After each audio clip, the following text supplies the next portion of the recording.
Dr. Pickett, if you would introduce yourself, please. Hey, my name is Jason Pickett, Pickett. I am a board-certified psychiatrist. I am a board-certified emergency physician and a board-certified forensic psychiatrist. So I want to break that down one at a time. Tell us about you are a board-certified psychiatrist, what that means. That means I did a residency in psychiatry. I did it at the University of Virginia.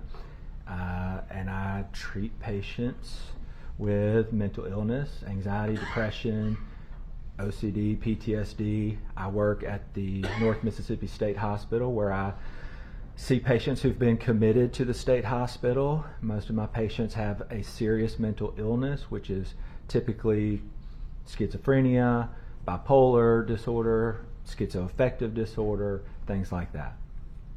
As a emergency medicine physician, can you describe for us what that is? Yes, as an emergency physician, I work in the emergency department and I treat emergencies. So stroke, heart attack, car wrecks, psychosis, acute, altered mental state. Patients are brought in by police, paramedics, family, so whatever can walk in the front door. And we heard from Dr. Gugliano earlier about what a forensic psychologist does, but what is it that a forensic psychiatrist does? So a forensic psychiatrist, we do a lot of the things that a forensic psychologist does, but we also have the expert experience from residency dealing with and prescribing medications.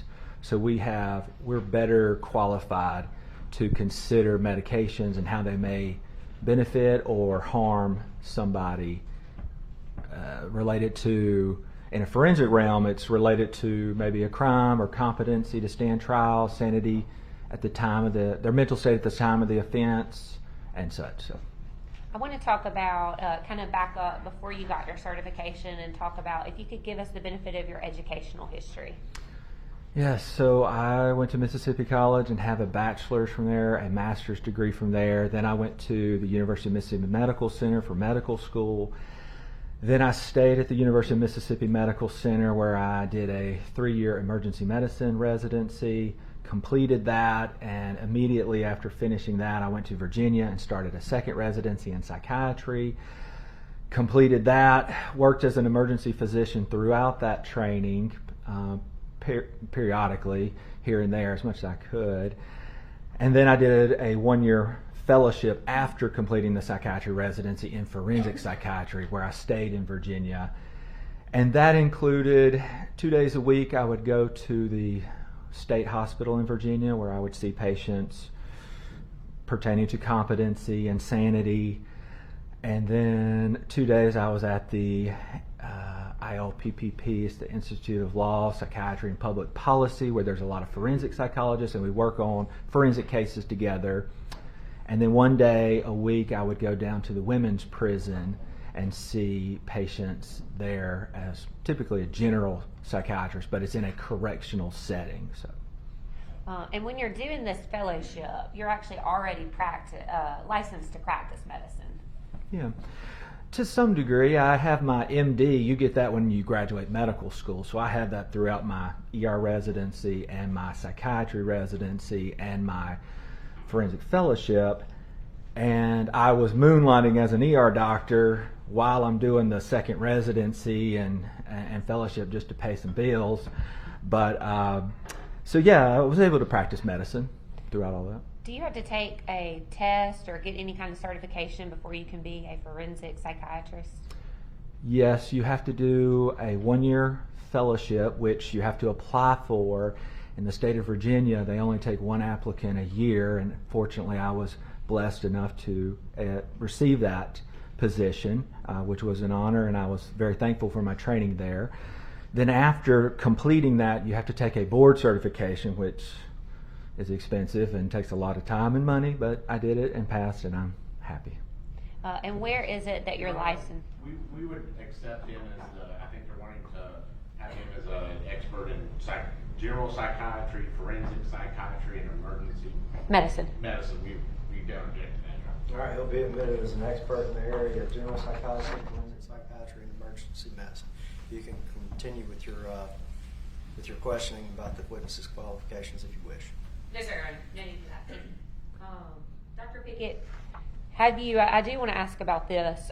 Prior to being involved in this case, have you had the opportunity to perform mental evaluations of defendants? Yes. In my fellowship, I had on the forensic unit at the state hospital.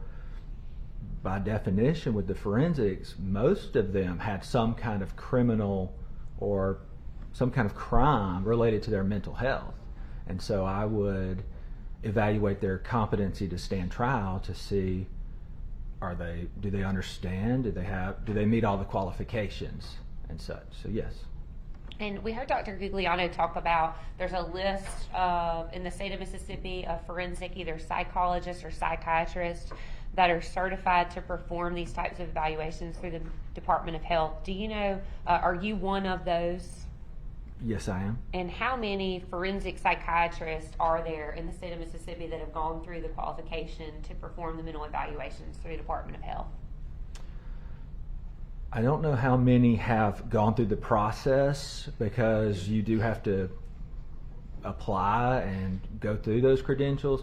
In my opinion, would be qualified if they wanted to do the process. I don't know how many did the process, but there's only about, I think, 6 in the state of Mississippi. And as far as forensic psychiatrists go, not all of them are practicing, and many of the forensic psychologists are actually out of state. Some of them are out of state that we have, and the list is not very long. When you are asked to do, in your previous evaluations, when you're asked to determine whether somebody is either mentally competent or insane for trial purposes, who usually hires you, or who are you doing that on behalf of? To date, I'd say 99% has been the defense. This is my first case being retained for the prosecution. But I do want to make it clear that I remember when we first talked, regardless of whoever brings me into the case, my opinion is my own, and I take great pride and responsibility in that. And regardless of who gets me involved, I let them know from the beginning that my report may fall on your side or it may not, and that's that. And when you were retained by the state, we agreed to that, right? We did. Can you explain, and I know you were present for Dr. Clark's testimony and that you were in the courtroom for Dr. Gugliano's testimony, but I just want to make sure that we're talking about the same insanity standard. Can you describe for the ladies and gentlemen what the McNaughton standard is in the state of Mississippi? Sure. So the McNaughton standard for insanity, it does vary from state to state. In Mississippi, it is named after Daniel McNaughton, a guy in 1843 who he thought he was killing the prime minister, and he actually killed like a secretary, and he was found insane. And so at that time they came up with a law, again this was 1843 I believe, where you have to have a threshold mental illness just to consider insanity. If you want to move forward, you have to have at least a mental illness. Once you have that mental illness, that's like your ticket. That's like you cannot pass go without that ticket. So you get that diagnosis, and then we can consider the other prongs of this standard. And for McNaughton, it is, did the individual understand the nature and the quality of what they were doing at the time of the offense? That's one. The next one is, did the individual understand the wrongfulness of what they were doing? And so you may have a mental illness, schizophrenia, bipolar disorder, PTSD, whatever it is, but that does not equal insanity by the McNaughton standard. You have to meet the other prongs. I want to talk about those prongs, Dr. Pickett. You said to know the nature and quality of the acts you were doing. Can you kind of break that down and explain that for us? Yeah. So, nature, to understand is, from my understanding, is a relatively low bar. It's a knowledge. You know what you're doing. It's a fact-based knowledge. An appreciation, in my opinion, would be a higher standard of you. I think, as Dr. Gugliano testified to earlier, you would also understand the social implications and the ramifications. It's a higher standard. But in Mississippi, according to the Mississippi Rules 12 of Criminal Procedures, which talks about the standard and such, there's simply an understanding. Did this individual know what they were doing? Did they understand the nature? For example, understanding the nature. Let's say somebody is really psychotic, they are out of their mind, they are squeezing a lemon, or they think they're squeezing a lemon, and they're squeezing, and then in reality, instead of squeezing a lemon, they're choking somebody to death. They would not, in that instance, understand or have an appreciation or an understanding of the nature and quality of what they're doing. They think they're squeezing a lemon, when in reality, they're choking somebody to death. Or, so that's basically that. And as far as the second part of that prong, did they know right from wrong? Did they know wrongfulness? I think we all kind of are taught as children right from wrong, but can you describe for us in a legal stance what that means? Yes, so in Mississippi, the second prong is, did they know, have an understanding of the wrongfulness of their acts?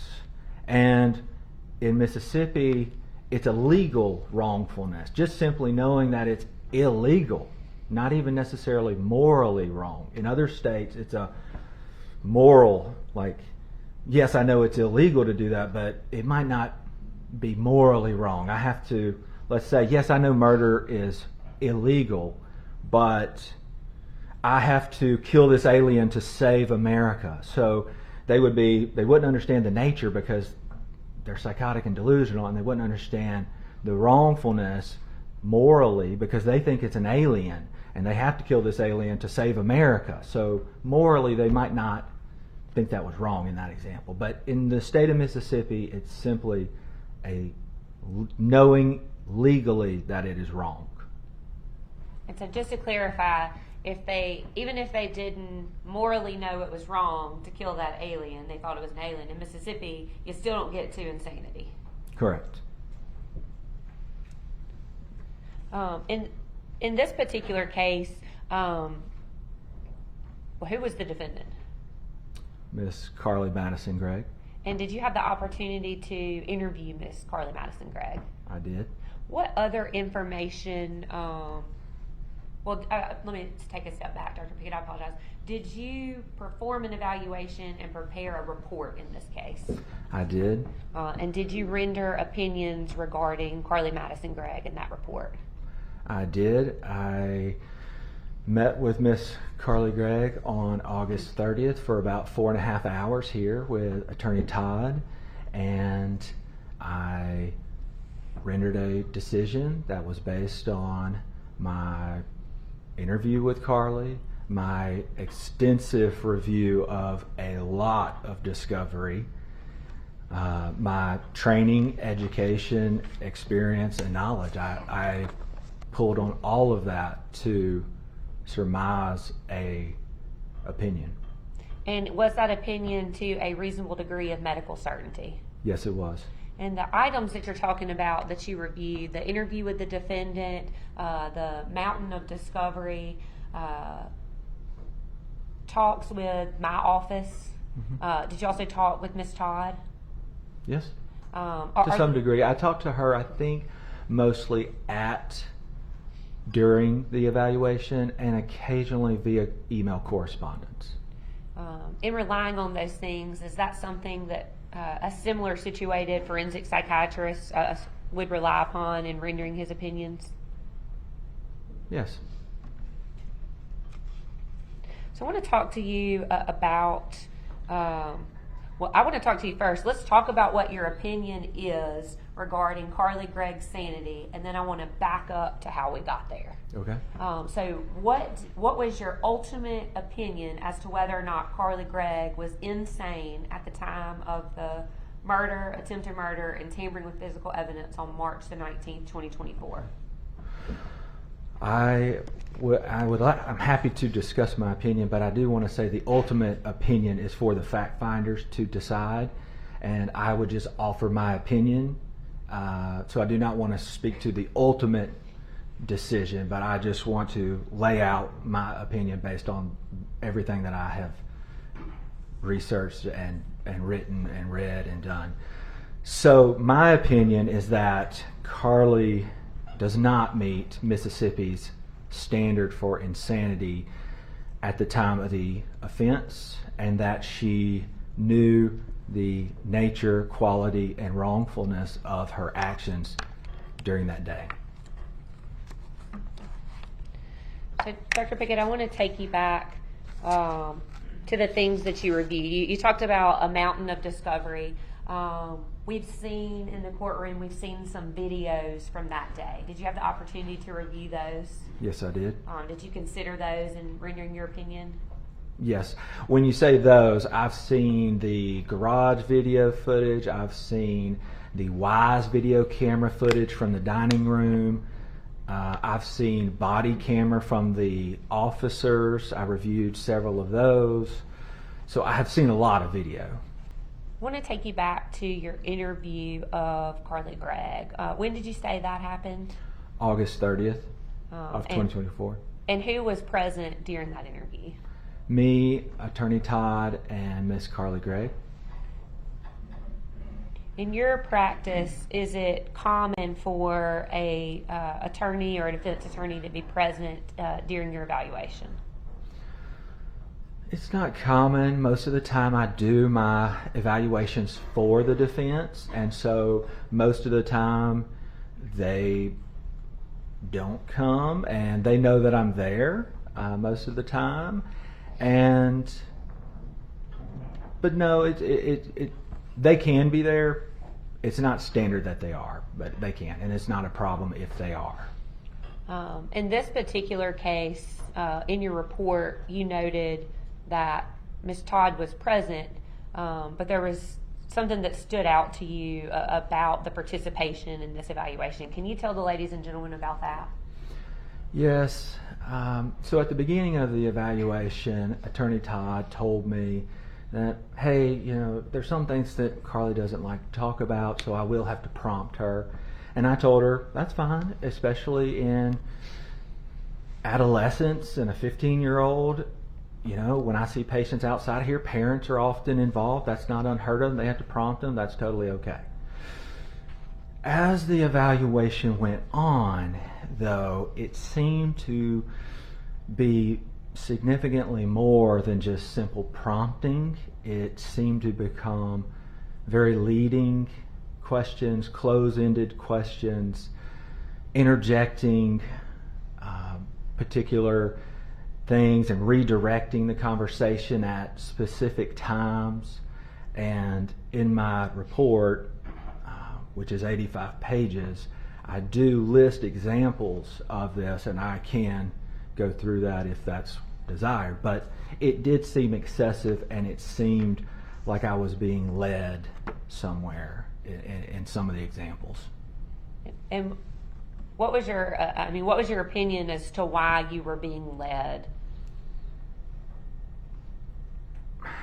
I really don't want to speculate as to why a defense attorney might,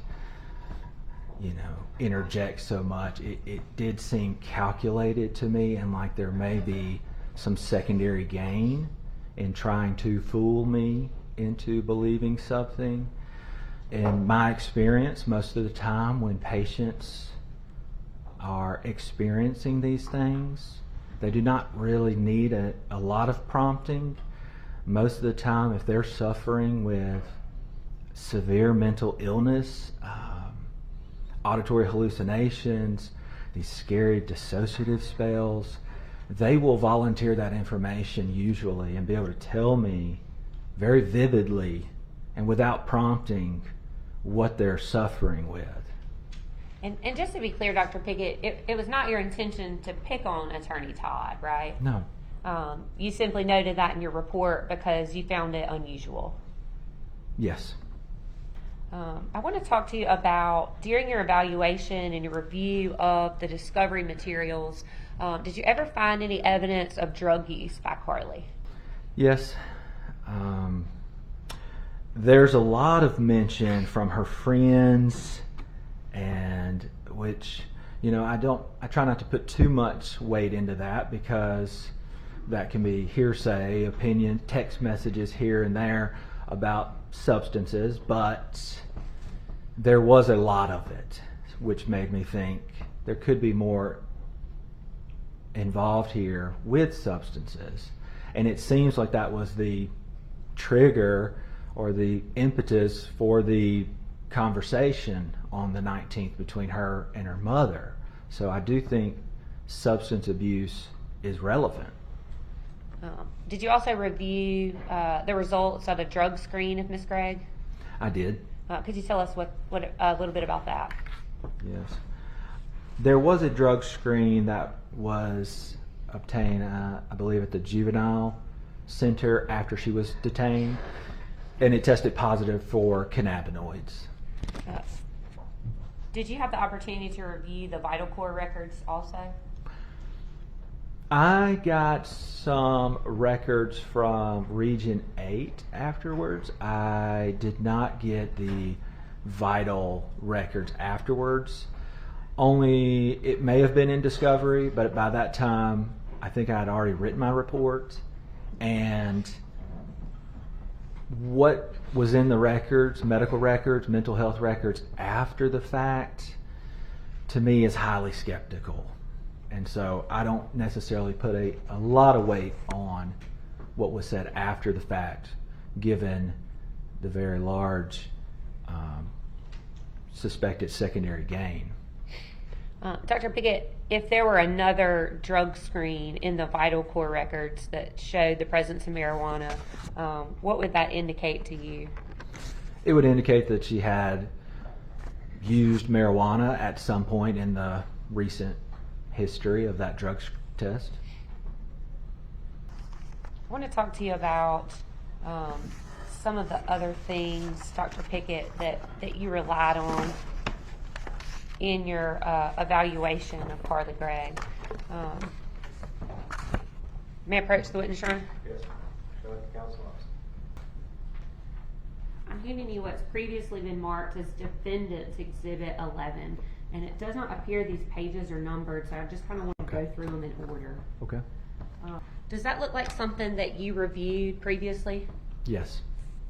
If you could, tell the ladies and gentlemen, what's on the very first page of one of the journals and or sketchbooks or scratch pads from Ms. Gregg's room? It says water, fire, earth, air. Water, fire, earth, air. Water, fire, earth, air. Fire is circled, and it says, I choose fire. It is powerful, beautiful, and deadly. These are the traits I desire, so I choose fire! Exclamation mark. And did you consider that whenever you were rendering your ultimate opinion? I take everything into consideration that I have, that I can. When I look at this in these journals, there's a lot of things in these journals, and I took the time to look through them, and some of them are concerning. Some of them I question the truthfulness of it. Is it more theatrical? Is it truthful? I think it's hard to know, but I try to use my judgment as I'm reading it in the context. This one seems to me that she writes down in her journal that she desires powerful, beautiful, and deadly. What were some of the other journal entries that stood out to you, Dr. Pickett? Can I look at my report, please? Sure. Okay. So one of the journals, I think this is the Brown Journal, it says in the beginning...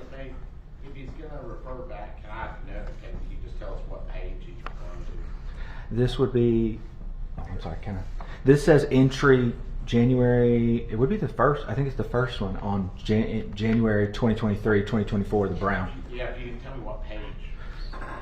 You didn't base They're not bait stamped. That's what I said. It's hard to tell because they're not bait stamped. No, I think, weren't you saying? approach. Y'all approach. If you would proceed, Dr. Pickett. Okay, thank you. So it says in the first entry of this journal, I know one of y'all is going to read this eventually, which I guess I have no control over. So to me, the very first entry of this journal, she acknowledges that there's going to be an audience. Somebody's going to read this journal, and she suggests that she has no control over that.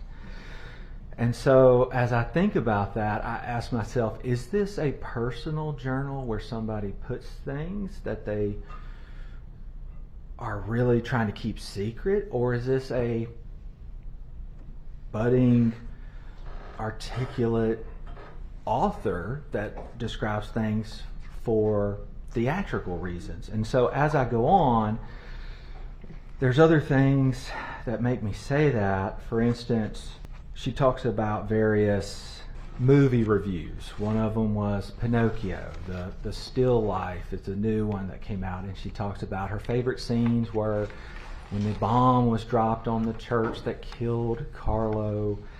Mussolini, and Mussolini, he's like, he was an imperialist that was associated with Hitler, believed in xenophobia and imperialism, and so I believe signed a pact with Hitler at some point. And so her favorite parts of the movie were the war crimes, Carlo getting killed, and then there's other things where she talks about Harley Quinn, which is some of this stuff is childish, but it shows us into her mind. And so she's right, Harley Quinn is the Joker's girlfriend, and she's crazed and psychotic and does these violent crimes. Then one instance in her journal, there's a little pin mark where she says, it looks like you just poked the paper. And then she writes beside it, look what I did right here. I stabbed my journal like it was Tom Riddle's. Tom Riddle is from Harry Potter series, and he turns into Lord Voldemort, and he's evil. And so in her journal, she talked about Harley Quinn, war crimes, Tom Riddle. There was another page where I can find where she says, what do I believe? And she writes these tenets down, and one of them says, it's okay to be evil. There is no God. And if I can have a minute, can find others. Judge, may I approach? Thank you. So this one in the journal also, what do I believe? There is no God. Heaven and hell are fake. Love is important. You don't need family. Writing your own destiny with a check mark beside it. Loving yourself. Having friends is important. Don't belong to anything. Never be alone. Go to your place of comfort often. Sometimes you must blend in, but never forget it's okay to be evil. Sometimes you must jump into the dark to truly see the light. Privacy is not loneliness. Death is inevitable. Were there other portions of the journal that you found concerning? Another part where she talks about her reported auditory hallucinations. She says on March 12th, 2024, this is on page 21 in my report, she mentions enjoying books about crazy people. And then she adds that she had a psychotic break, but calls the incident quite silly. And she goes on to say, I actually spoke with one of the voices in my head. Well, I didn't hear them until earlier today, but only then. My particular friends and I were practically screaming bloodthirstily and ravenously. Thank God physical confrontation was not fruitively possible. I sound crazy. And then she continues on. In other sections of her journal, she talks about all the dishonesty. The dishonesty with what, Dr. Pickett? I believe she was referencing to after, I have here that after the iPod that she was using as a burner phone had been found in early January, she wrote in her journal at some point, I'm kind of relieved, thanks, because of all the dishonesty. I'm glad it's just over with, so to speak, was my impression. So there were a lot of things. Yes, sir. There were also text messages that I had seen between her and friends that were concerning. When I'm trying to understand somebody's psychiatric mental state, all of this is important. Text messages with friends, conversations with friends, parents, what's going on at school, what's going on at home, drug use, medical history, psychiatric history, all of this is important. And so there's a lot of detail here. And so as I was looking through text messages, one of them she says to, this is on page 22, she's talking to Thad on February 7th, 2024. She says, "You don't understand how fucking psycho I was that day. I almost murdered my parents."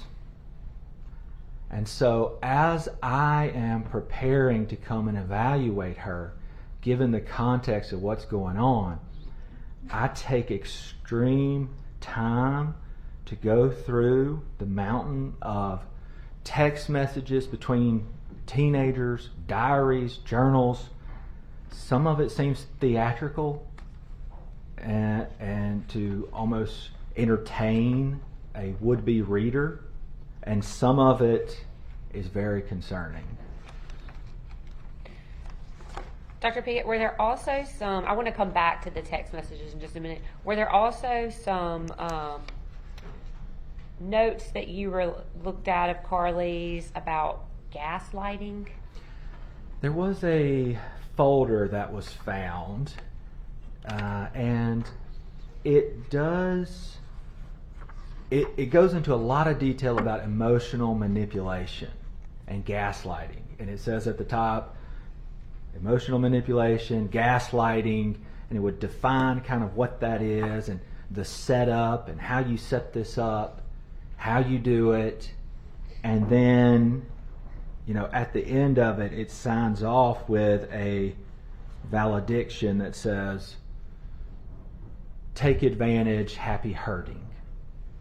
There were also, I guess, what had been labeled as a dream journal. Do you remember looking through anything where she described some of her dreams? I do remember one of her writings where she talks about her dreams and kind of leaves the reader with like a cliffhanger of, I had something along the lines, I'm paraphrasing, of, I had a really good dream last night. I hope I have another one tonight. Should I write my dreams down? In other words, to share them with whoever might read it in the future. Do you recall also seeing Dr. Pickett something where she said back in April in one of her notebooks, "I have depression and anger issues, but no one gives a shit"? Yeah, I think she used the word rage. And before I move on, I think there was another one. There was actually something that was produced in Discovery, and you were present when Dr. Clark testified. It was like a piece of paper that was in green, like a green marker handwriting. Is it your understanding, and from the testimony yesterday from Dr. Clark, that Carly denied ever writing that or knowing who wrote that? Is that right? I don't know that I asked her specifically about that page during our evaluation. Have you reviewed his report? I have. And he asked her about that. He did? And then, I believe he did. when you were present when he testified yesterday Yes. about that? Yes. What did Carly say in one of her journals or notebooks about innocence?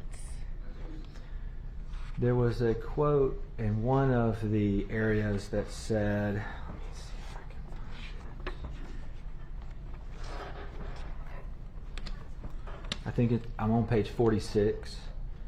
It says, life's greatest illusion, innocence.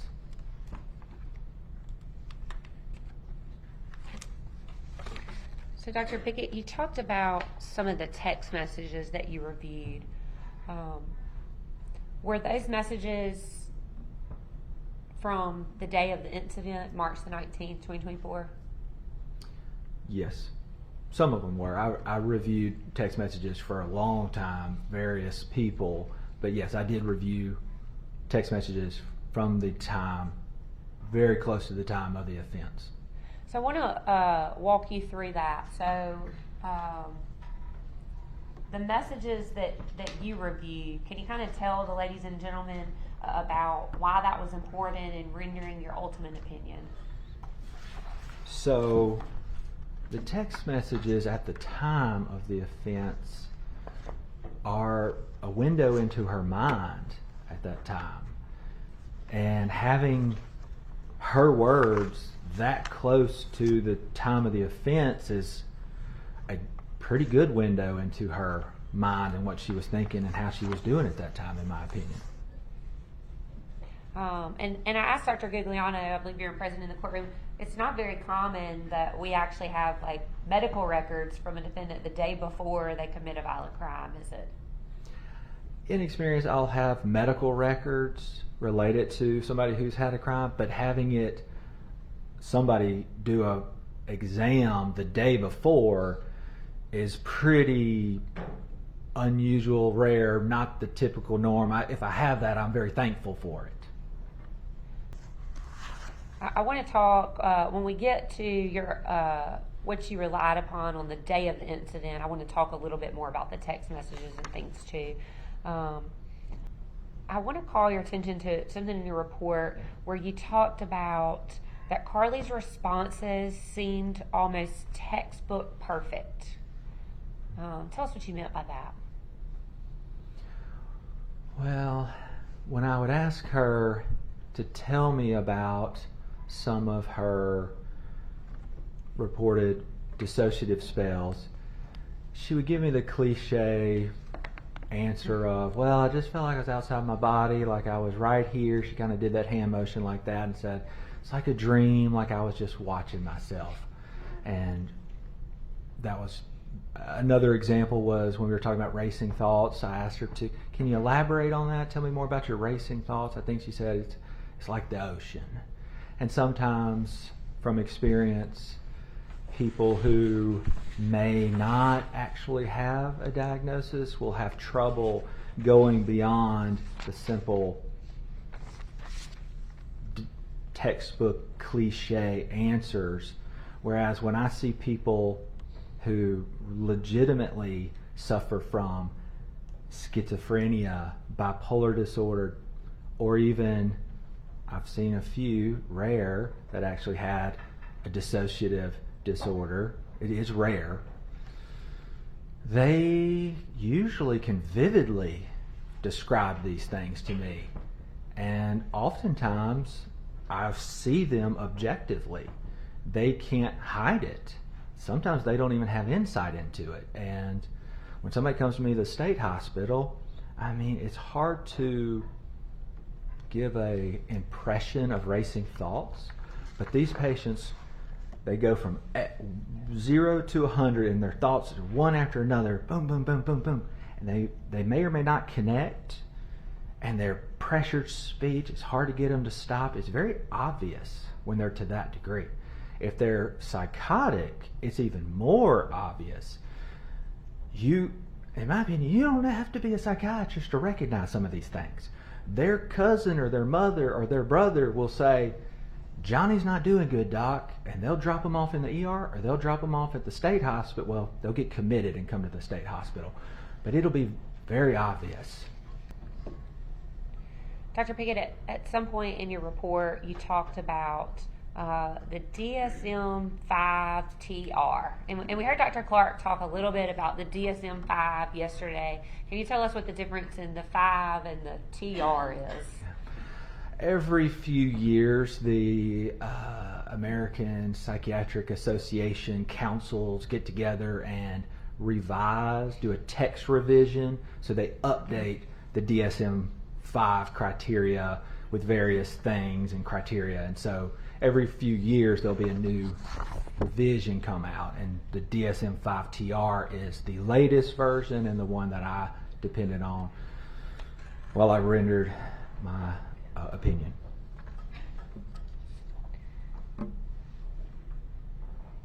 Part of your report talks about Carly's thought process, that it was linear, logical, I think reality-based, and goal-directed. Could you explain to us what you mean by that? So linear, so as a psychiatrist, our physical exam is a lot of observation.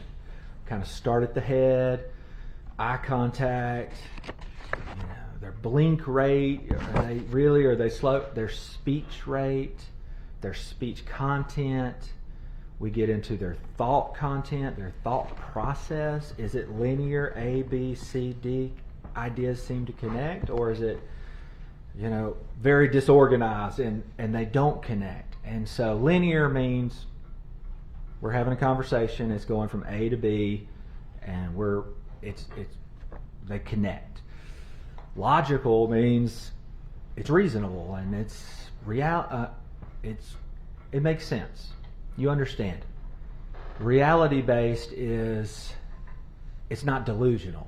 So somebody that I see at the state hospital who's psychotic, they may come in with delusions and they'll say, the FBI's after me, and I know it because I saw a gas can at the gas station and I knew that gas can was a sign that the FBI's following me.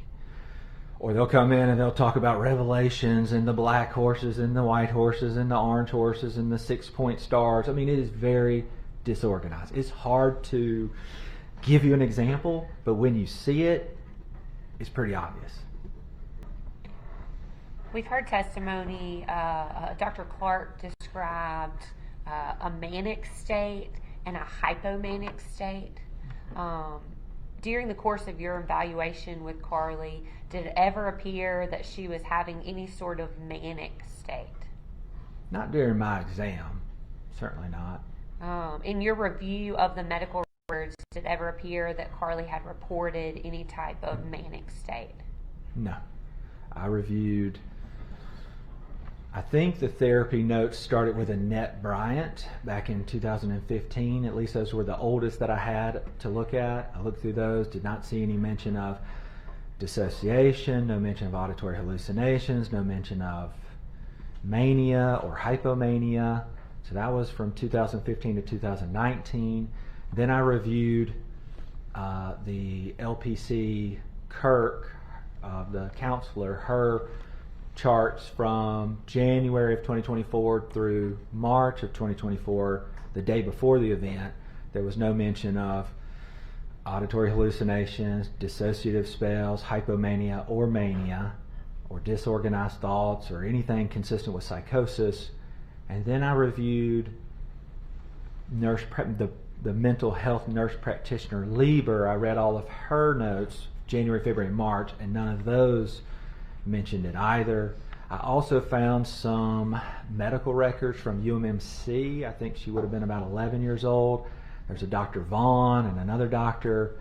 Those were well child visits, but a lot of times, commonly, if a general practitioner recognizes that somebody has bipolar or schizophrenia or whatever, they'll put it in there, and I didn't see anything in those either.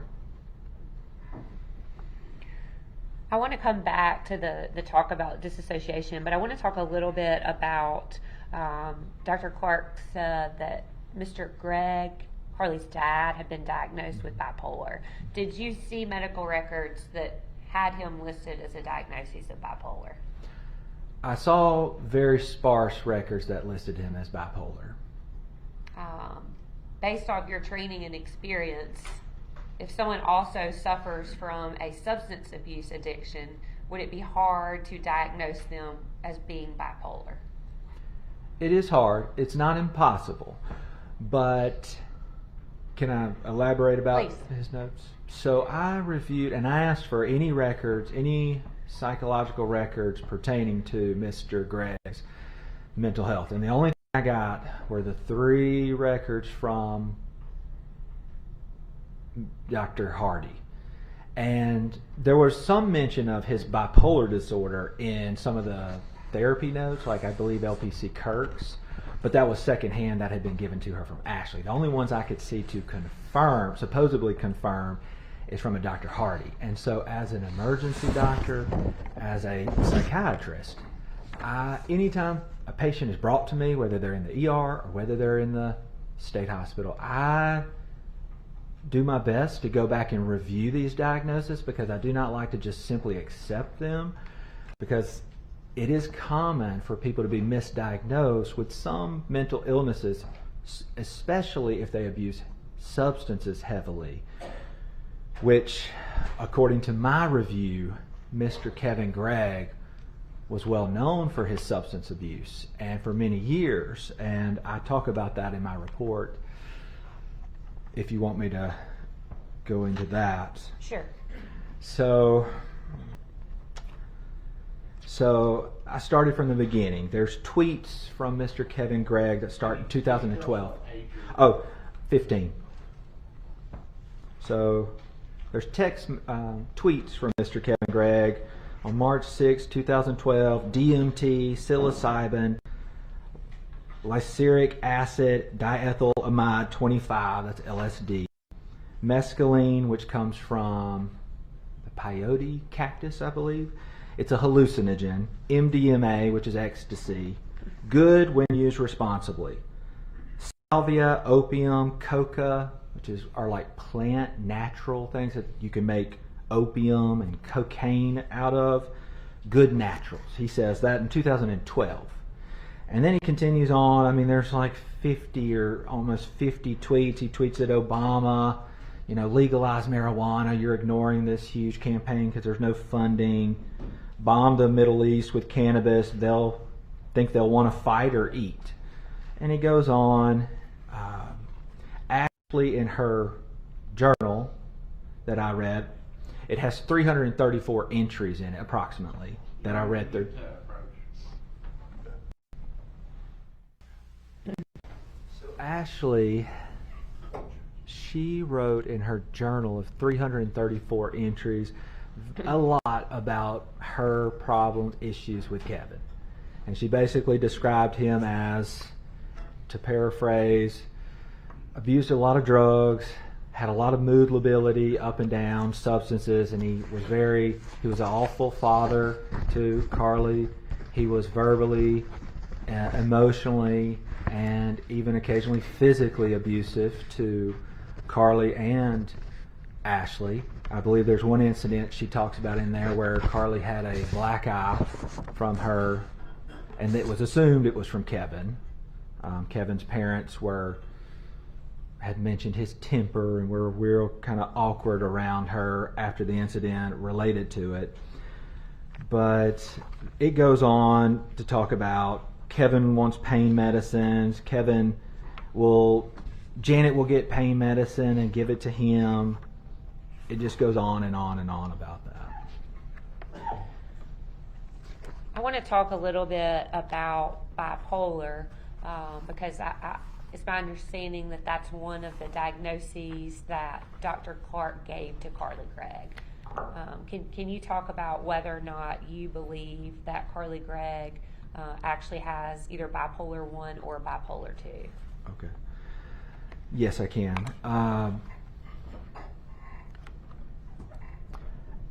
Can I finish my thought about yes, the dad, Kevin? Yes, There's yes. one more important thing, and I'll drop that. When I was talking to Carly during the evaluation about her biological father, Kevin Gregg, I mentioned benzodiazepines. I was talking about drug use. Did she have? Can we talk about that? And I mentioned benzodiazepines, and she said she knows what benzodiazepines are. And I said, okay. And she explained, I know what benzos are. My dad took them. My dad had this drug cabinet. It was this cabinet full of drugs, like he had prescription pills from like everybody. Again, then I went on, I said, and I'm on page 12. I said, talking about LSD and hallucinogens and mushrooms. I brought those up. She said, again, that's my dad. He took all of that, but I did not. He once bragged to me about taking 10 caps of dried mushrooms, which apparently is a lot because most people only take 2, I think, because that's what he once told me. And so it was emphasized from everybody, Ashley's journal, Carly, and then as I was even watching the body cam footage, I think it's of Deputy Zetterholm, some of the other family, Ashley's parents, I think Bob and Vicky, were there talking to the deputy, and had mentioned Kevin and started talking about some of his drug use. I think he mentioned marijuana in the video. And so it seemed by all accounts, going back as far as 2012, with his tweets saying this stuff, family describing him as this, and Ashley even mentioned that he would get Janet to give him pills. To me, it made the diagnosis very skeptical of Mr. Gregg to have bipolar disorder. The very limited and sparse records from Dr. Hardy made it very questionable. And then, lastly, Dr. Hardy, who supposedly are the records that support this diagnosis, saw him 3 times, totaling 1 hour, and he ultimately prescribed, along with other things, Adderall, Ambien, and Klonopin, which are 3 highly addictive, highly abused neurostimulator and neurosedatives to a person that, by all accounts, everybody knows him as somebody who habitually uses drugs. And to me, prescribing 3 controlled substances to a known person who uses drugs is not what a responsible physician would do if they knew the truth about an individual's substance abuse. And lastly, if you have bipolar disorder, I would hesitate to put you on Adderall, because if anything's going to push you into maybe a manic state or a hypomanic state in bipolar 2, Adderall is a lot more likely to do it than an SSRI.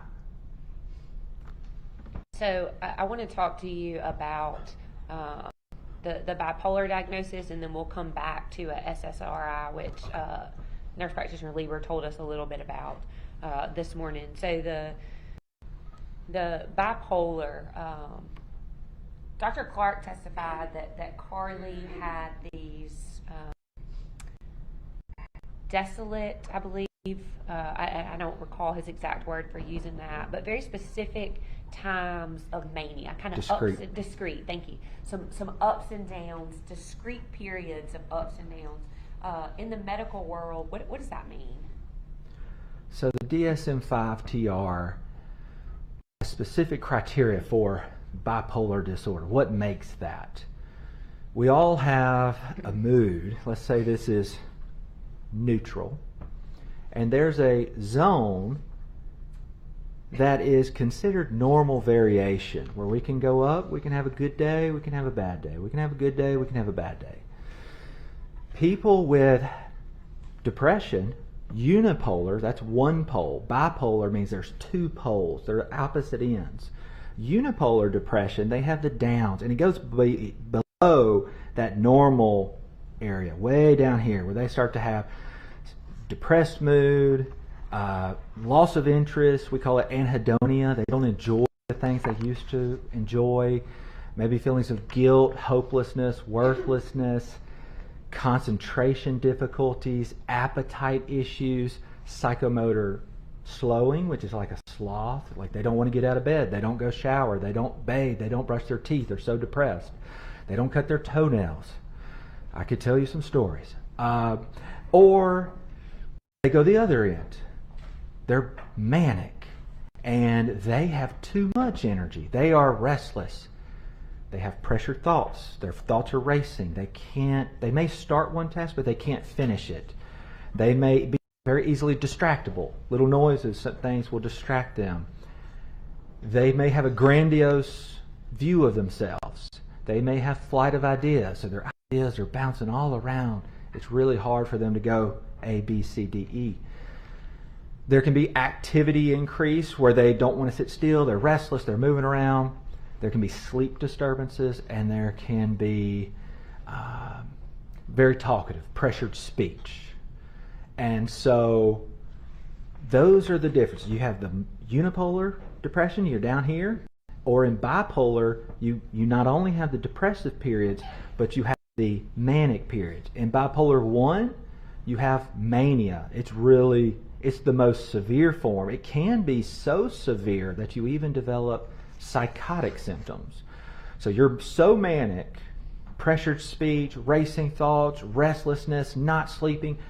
And interestingly, these patients who don't sleep, they feel great. They may have only gotten 1 or 2 hours of sleep last night, but they feel really good. They're not tired after that. And so you oscillate between these two periods. For bipolar 1, mania, really high, it's 7 days of a persistently elevated mood. All day, every day, to the point that it interferes with you socially, occupationally, or interpersonally. It is obvious to people around you, and it is causing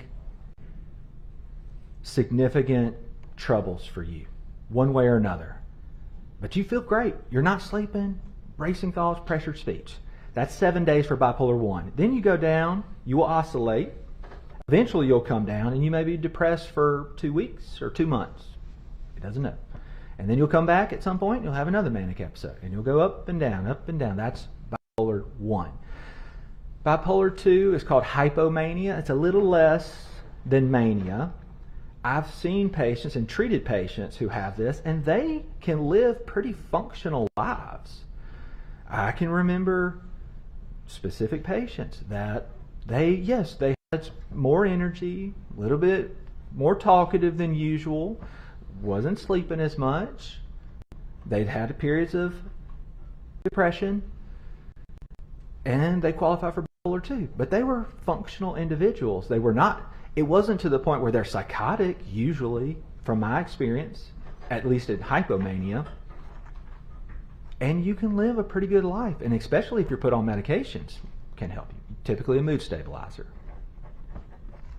So Dr. Clark diagnosed Carly as being bipolar 2. Do you agree with that diagnosis based off your evaluation and the review of all of her medical records? No, I do not. And why is that?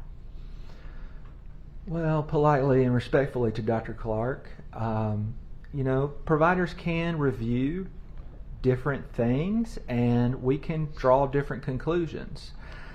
Looking at our reports, my sources are about 8 pages long.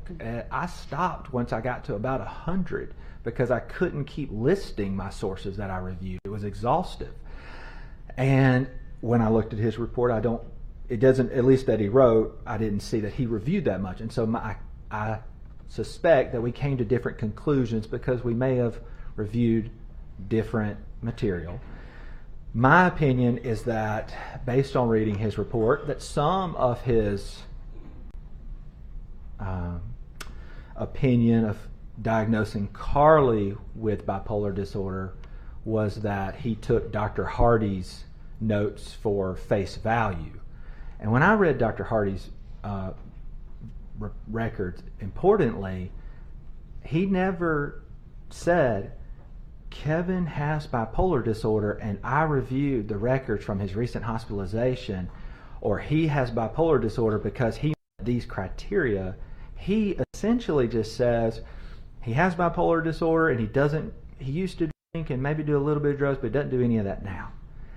And so I really, only having 3 visits for 1 hour with no collateral records, minimizing his substance abuse, and then prescribing him the controlled substances he did, I just wonder, did he have all the facts? And if Kevin doesn't legitimately have bipolar disorder, well then Carly, it's a lot less likely that she would. And then I go back and I look at Annette Bryant's records from 2015 through 2019 when she's young. There was no mention of manic episodes or hypomania. Then I look at LPC Kirk's records from January through March. There was no mention of hypomania or mania. Then I look at nurse practitioner Lieber's medical records, and there's no mention of hypomania. And then I looked at the UMMC records with the well child visit, and there was no mention. And so, given all of that, and given the fact that Carly acknowledged using marijuana, and there's discussion of when that started, text message conversations between her and, I think, Thad, he talks, it's not a text message, I think it's a really, really long Snapchat message. I mean, the Snapchat message was this long. It was pages and pages of a Snapchat. So he talks about, thank God, she stopped using marijuana, all these substances. He mentions that around Christmas. So she would have been doing it at that time. So long story short, given all of that, I highly doubt and do not believe that Carly has bipolar disorder. I want to walk you through the second diagnosis that Dr. Clark gave to Carly. Was based on her, it says, several year history of auditory hallucinations occurring quite frequently. Dr. Pickett, I want to know, in your review of the records, was there anything to indicate before Carly was arrested on March the 19th, 2024, that there were any auditory hallucinations? I believe in her journal, she did write one time about the voices, as I spoke to earlier, about hearing them ravenously, and thank goodness, physical confrontation was not realistic. So yes, she did mention it there. I was highly skeptical of that because it seemed more theatrical and making light of something that, as I've seen patients who really suffer from this, they are haunted by it. It is torturous to them, and they do not describe it as quite silly, and they do not trivialize it. You were present in the courtroom when Dr. Gugliano testified earlier, right? Yes. And she said it was actually quite rare for someone, Carly had reported hearing these voices all the way back to 5 or 6 years old, and it was quite rare for a child that young to experience voices. Is that your opinion as well? Yes, it is.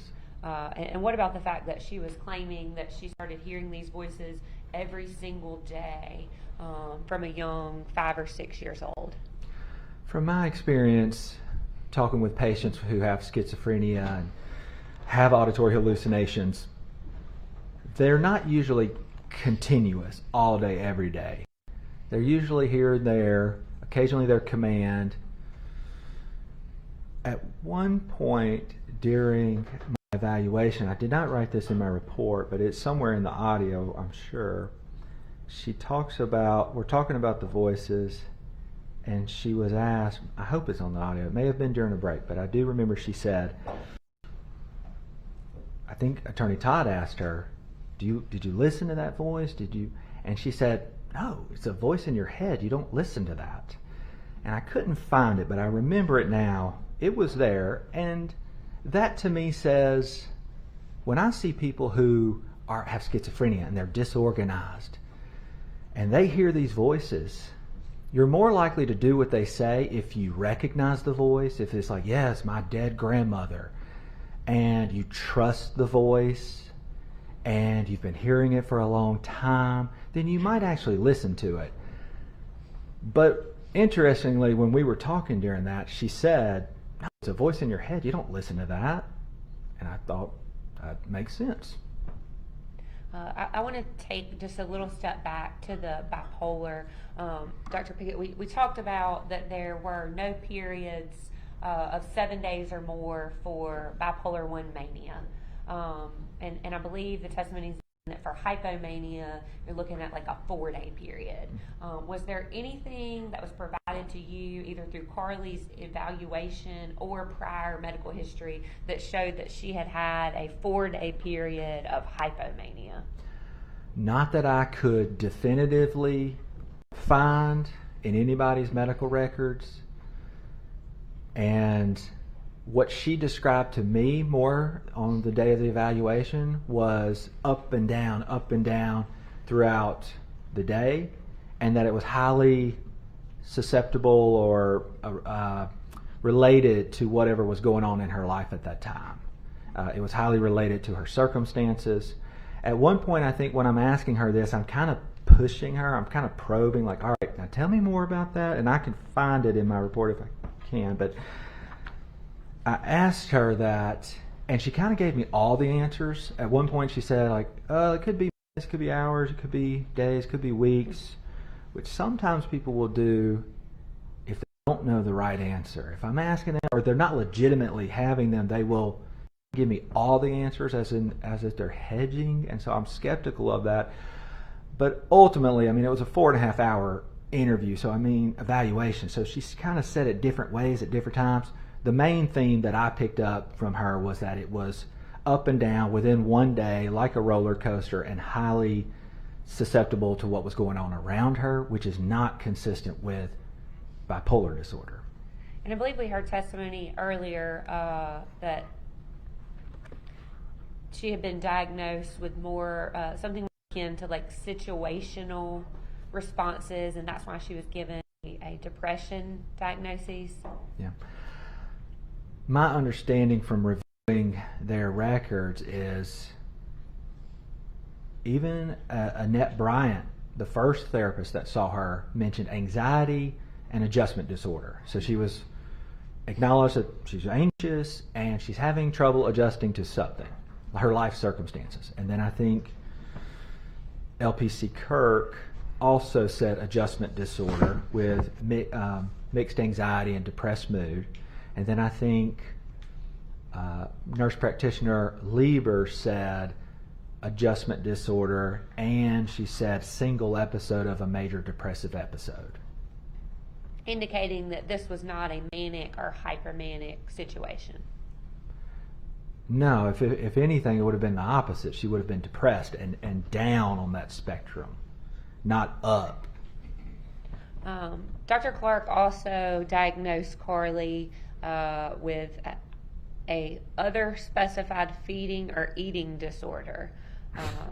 I don't know that would have much relevance in Sanity, but have you ever seen where an eating disorder calls someone to commit murder? No, I have not.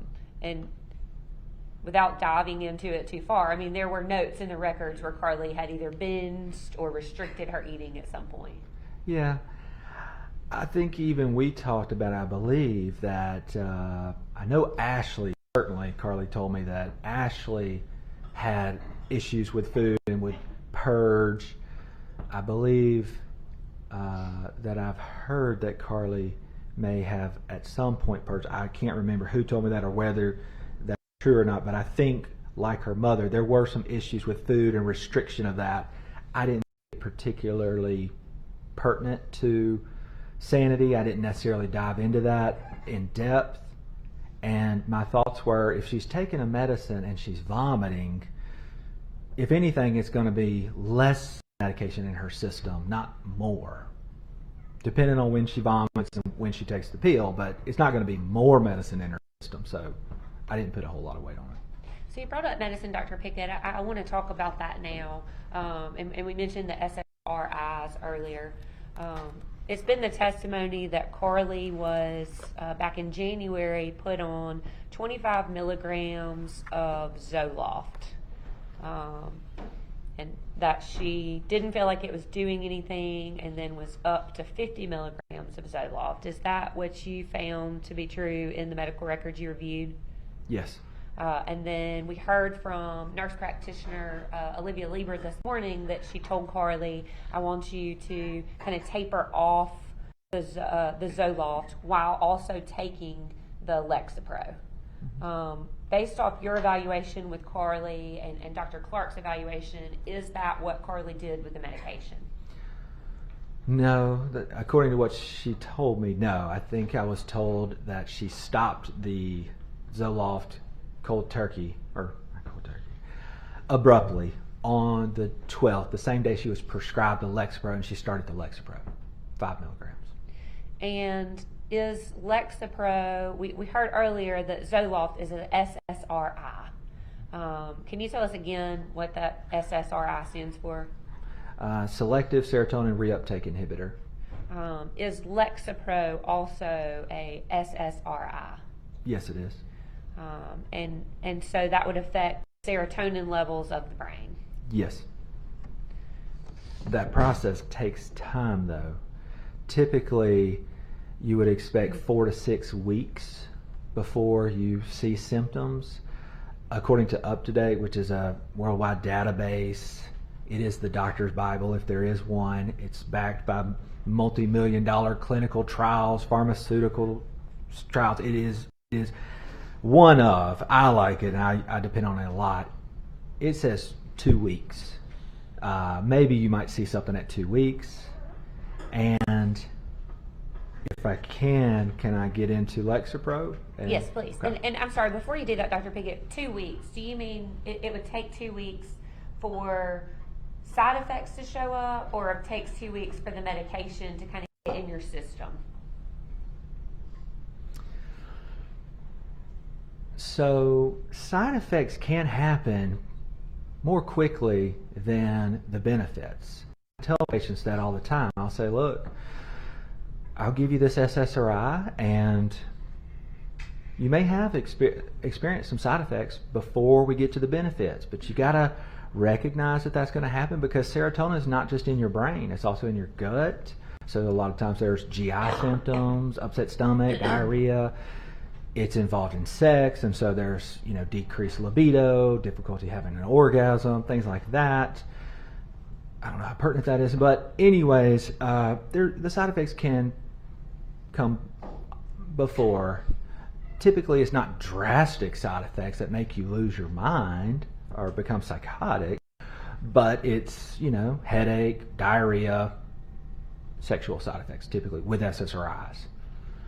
As far as the Lexapro, so according to UpToDate, the typical dose for an adolescent between 12 and 17 years old is 10 milligrams. That's the starting dose. Maximum dose is 20 milligrams. She was started on 5 milligrams, which is half of the starting dose. And if she was prescribed it on the 12th and the offense happened on the 19th, that'd be 7 days. Depending on when she was taking her prescription would depend on, did she get 6 or 7 doses. Without getting too technical here, what's called pharmacokinetics, it gets into how, when you take a medicine, it doesn't just go in your stomach and 100% of it gets put into your body instantly. It takes time to kind of build up in your system. And so depending on what's called the half-life of a medication, which I looked it up for Lexapro, is 19 hours. It takes 5 half-lives of a medication to get up to about 99% in your bloodstream. So 19-hour half-life times 5 doses would be about 4 days. So it would have taken about 4 days for the 5 milligrams, which is half of the starting dose, to get up to 100% in her bloodstream at that. And then the bioavailability. So is another thing of any drug you take. Bioavailability. How much of it is available to your biological system? I looked it up for Lexapro. It's 80%. So even when you take this pill, it goes into your stomach, it gets absorbed through the GI tract, it goes through the liver through what's called first pass phenomenon, and your liver tries to say, what is this? And try to decontaminate it, kind of thing, if it's a toxin. So about 80% gets absorbed. So if she was on 5 milligrams, which is half the starting dose, it would have taken 4 days to reach her steady state. I think she would have only had 6 or 7 doses in her system. And it was prescribed at 5 milligrams, but because of the bioavailability only being 80%, she probably would have been getting about 4 milligrams. Either way, even if we say it was the 5 milligrams, that's still a quarter of the maximum dose. And if somebody was going to be pushed into a drug-induced hypomania, and again, people in hypomania still can appreciate right and wrong from my experience, it would have been more likely to have happened if she had stayed on the Zoloft. If she had been on Zoloft plus Lexapro, there would have been more SSRI in her system. And if she was purging, there's even less. So it's a very low dose, a very short amount of time.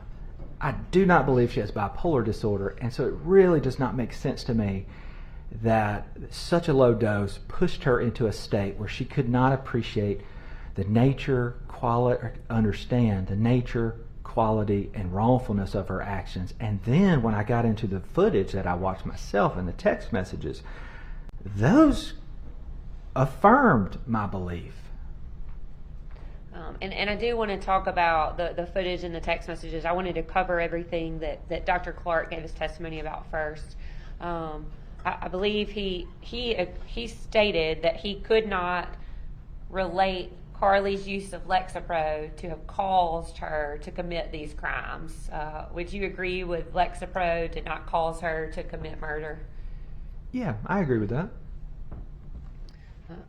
He stated that Carly was in active psychosis at the time of the crime. And I'm assuming that meant some combination of these things. What's your opinion on whether she was in active psychosis? I do not believe she was in psychosis at the time of the offense. Based on my review of the video, her actions, these text messages, and before how she was reported to have been before, and how I observed her to be based on video footage afterwards. Psychosis, in my experience, it does not just turn on and off. Mania, hypomania, does not just turn on and off. If a patient comes to the state hospital and they're committed there and they're manic, which is worse than hypomania, it doesn't just turn off. And psychosis doesn't either. They will be delusional, disorganized in their thinking, and very illogical until we start them on a medication that can help. And maybe it helps. It doesn't always. Sometimes it doesn't, even though we try. So now I want to talk about, he diagnosed Carly as having dissociation. And we heard from Dr. Clark kind of what his explanation of that is, but I want you to please educate me on kind of what dissociation means. So dissociation, and I'm not the nation's leading expert on dissociation. I am a board certified psychiatrist and we get trained in it. I do not see it a whole lot in my practice. It is relatively rare from my understanding. I think the literature is relatively sparse on it. I think we're realizing that it's more common than we thought, and there's more growing literature on it, but it's still not a widely accepted common explanation for violence. Especially, it can be associated with violence, and I read one of the articles that Dr. Clark had mentioned, and in that report it talks about that. Let me see. It would take me a minute to find it. We'll look back. I apologize actually because that one was about the SSRIs. Yeah, that one's SSRIs and violence, if I can. Your diagnosis regarding the possibility of dissociation starts on page 52 of your report. Gotcha, thank you. While I was on the subject of the SSRIs and violence, some of the literature actually suggests that it's lower levels of serotonin that are commonly associated with aggressive behaviors. And they go into animal studies with monkeys and how it's the lower levels of serotonin that are more associated with violence. And then as far as the dissociation, I believe the literature talks about, yes, there can be violence, but my understanding is it's not a specific violence. Like if you're in a dissociative state and you can't control yourself, you may accidentally hurt an unintended target. You're cleaning your gun and you have a dissociative spell and there's somebody in the house and you accidentally pull the trigger and it shoots them in the leg. Maybe. Unlikely? Maybe. It's possible. But having a dissociative spell and then doing a lot of specific things, going and retrieving a gun or an item, an object from a specific location that requires memory, hand-eye coordination, going to get that's, in my opinion, inconsistent with a dissociative spell. Yes, if you're in a dissociative spell, you may accidentally, unintentionally hurt a random person. But I do not believe there's a lot of literature out there that supports you have a dissociative spell and you go and hunt down a particular target. I just don't believe that. I want to. don't- Oh, sorry, Dr. Pickett. I didn't mean to cut you off. I wanted to continue on a little bit about the dissociation, if I can, or you Yes, can. please. So when I was considering the dissociative spell, one of the books that I was using to read and talk about is on page 53, The Principles and Practice of Forensic Psychiatry, second edition. It says, quote, on page 643, it says, quote, malingered amnesia is also seen frequently in forensic settings, as well as being the arguably most common manifestation of malingering in specific clinical situations such as homicide. And the literature goes on to talk about how we as providers have an obligation to consider malingering when there's a huge secondary gain of having decreased culpability by being able to blame it on that. And so I took all of that into consideration. Continuing on, as when I was considering the dissociative stuff, Carly never mentioned these spells to any of her providers over decades. You know, her trauma that she experienced. So the DSM talks about this, the DSM-5-TR talks about this.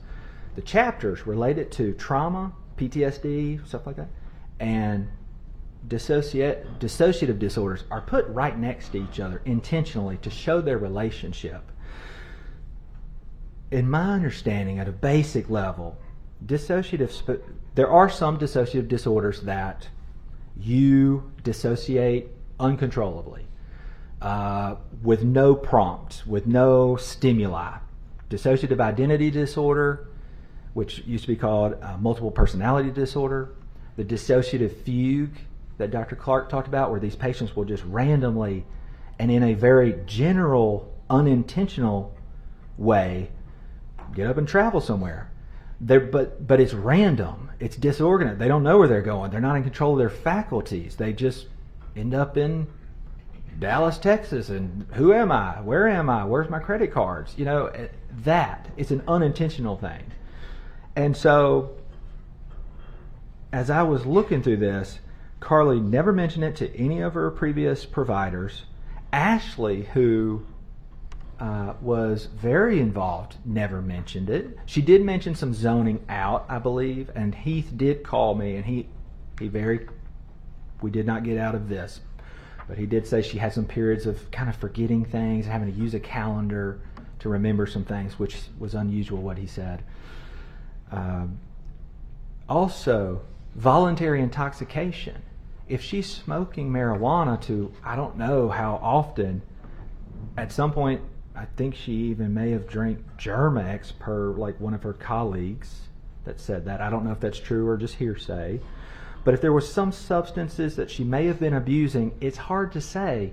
Was that related to substances, which she acknowledges the marijuana, or was that a real dissociative spell? And Dr. Pickett, I'm sorry to interrupt you. There was actually a point where Carly related either in her journal or to a provider that she had smoked marijuana on the 16th of March, and she had something come over her body that she had never felt before. Do you remember seeing that?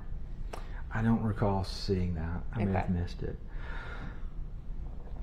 I did want to say, I remember my thought, is that none of the dissociative spells, because trauma and dissociative spells are so closely related, she saw Annette Bryant monthly for years, from 2015 to 2019, when she was really young. And that was closer to the proximate trauma, the abuse from her dad, the death of her sister prematurely. And so I would have expected, if she were legitimately having dissociative spells, I would have expected them to have been closer to the proximate trauma. Doesn't necessarily have to be, but typically I would have expected that. Also, dissociative spells I've never experienced one, but from the few people that I've talked to that say they have, they're not pleasant, and they're scary, and you're not in control of your body. I just find it very hard to believe that an adolescent who was experiencing these, that was so close to her mother, who was very involved in her life, would not have mentioned it. That's hard for me to believe. And then, lastly, the malingering and the secondary gain, just the convenience of, I don't remember anything from when I took the dogs out to when I woke up in the sewer. But, in block is what it's called, in block dissociative spells, where it's a big finite period. Those are rare. As Dr. Clark said, the patchy dissociation is more common. And so to say that you don't remember anything from these periods, given all of this, is just really hard for me to believe.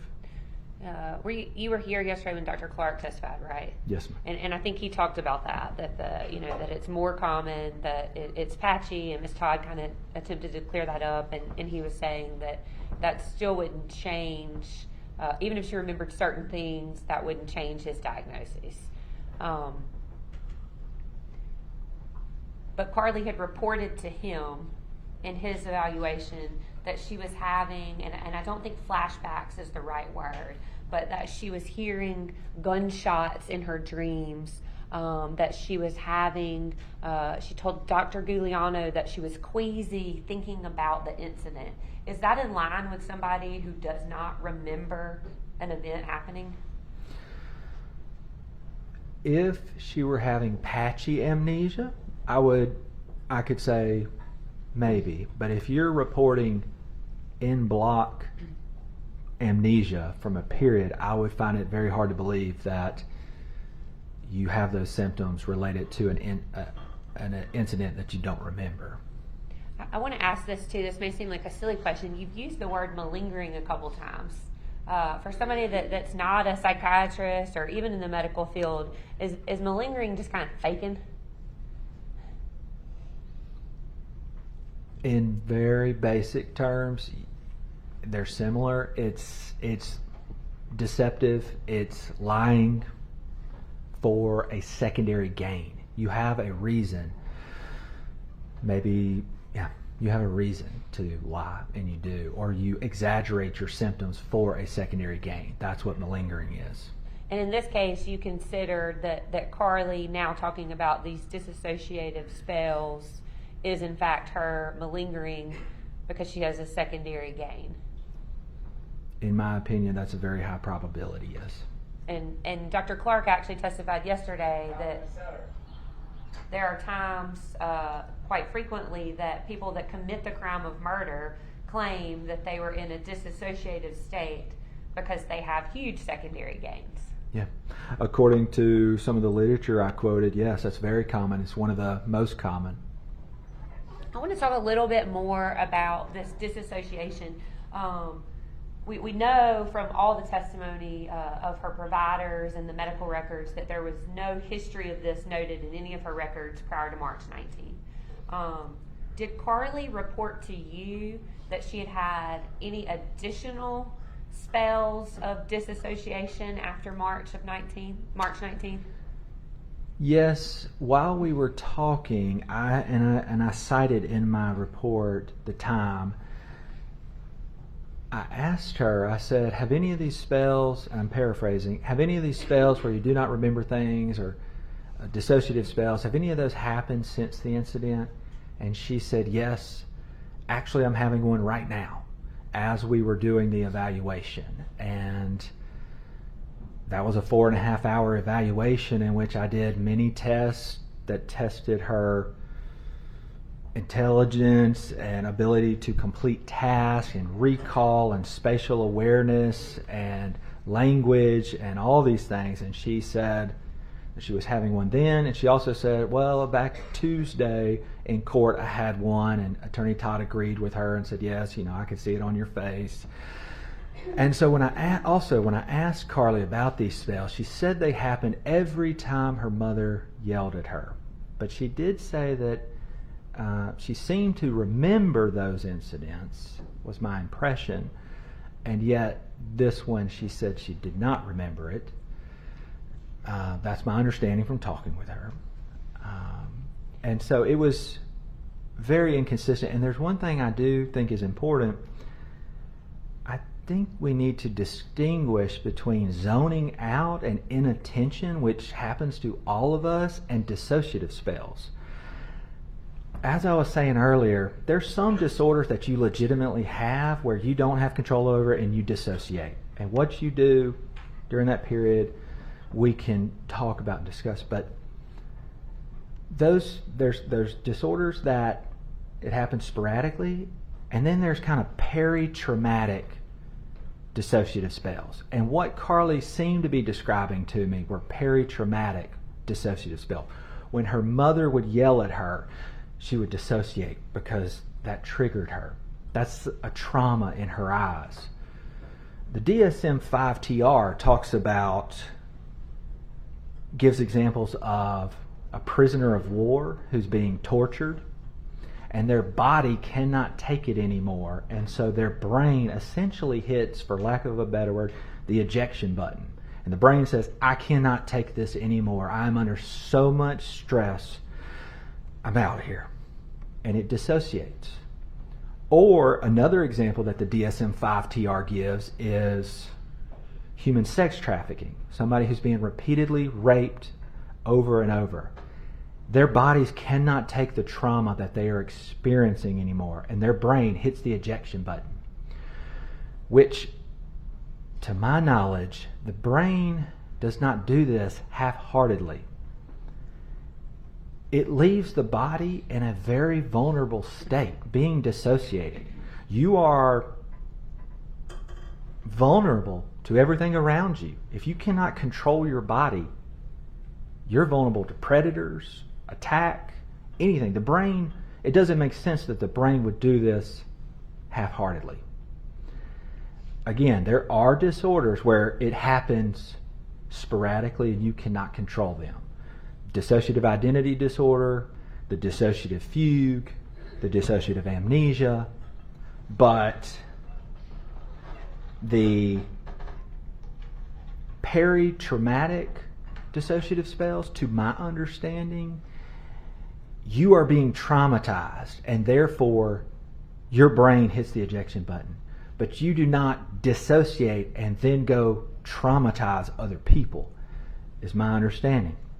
And that's from my training, my research, things that I've read about this, preparing, and the articles, and my training and knowledge and experience and seeing patients. Dr. Pickett, I want to put you to page 31 of your report quickly when you were talking about your conversation with Carly regarding her dissociative spells. Was there a time that she actually said, like, she called it derealization? I believe so, yes. And what is that a medical term? Yes, it is. In treating any of your other patients, have they ever used the term, I was derealized? No. Do they call it themselves before getting a diagnosis, I disassociated? No. And prior to your evaluation with Carly, she actually had not received any diagnoses of dissociation. Isn't that true? Correct. But in fact, the defense told you that was going to be their argument for insanity, right? Yes. Tell me One avenue. Tell me about that, because that was on the day of your evaluation before, I think 5 or 6 days before we got their expert report. Can you clarify exactly which part so I make sure I'm following you? Yeah, so in your interview, you asked about making sure that you kind of covered all the right things. You kind of wanted to know, what is it, why is it that you're claiming Carly was insane? Yeah, I do remember that. At one point, and it is on the audio, you can hear, I think Carly may have stepped away just to go to the bathroom, and I asked Attorney Todd, I said, hey, I want to make sure I cover the right stuff. Can you tell me, can you clarify exactly what, as far as insanity? And she said that, I think she said the medications worsened an underlying unrecognized diagnosis. And I said, okay, all right, I'm just making sure I'm following.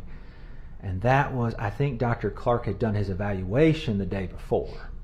And do you recall what Carly said as she walked back into the room for the evaluation? I cannot remember. Would it refresh your memory? She said something about, like, what mental condition do I have? I'd have to listen to the audio. I can't remember. But to that point, she had not been diagnosed by any physician or psychiatrist with dissociation. Not that I was able to find in reviewing the medical records, psychiatric records. When you asked Carly to describe the events of March the 19th, how did she describe her mom's demeanor when she found out about the vape pens and the burner phones?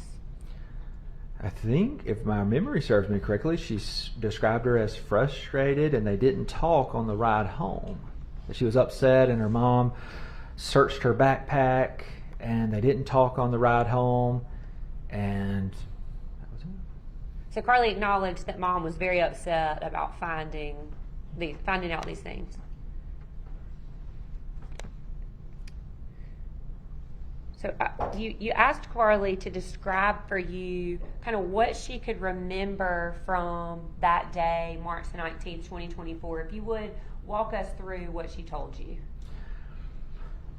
I remember her telling me that she hadn't slept well the night before, went to school that morning, was irritable, cussed out a friend, went through the rest of her day. I believe she was doing okay.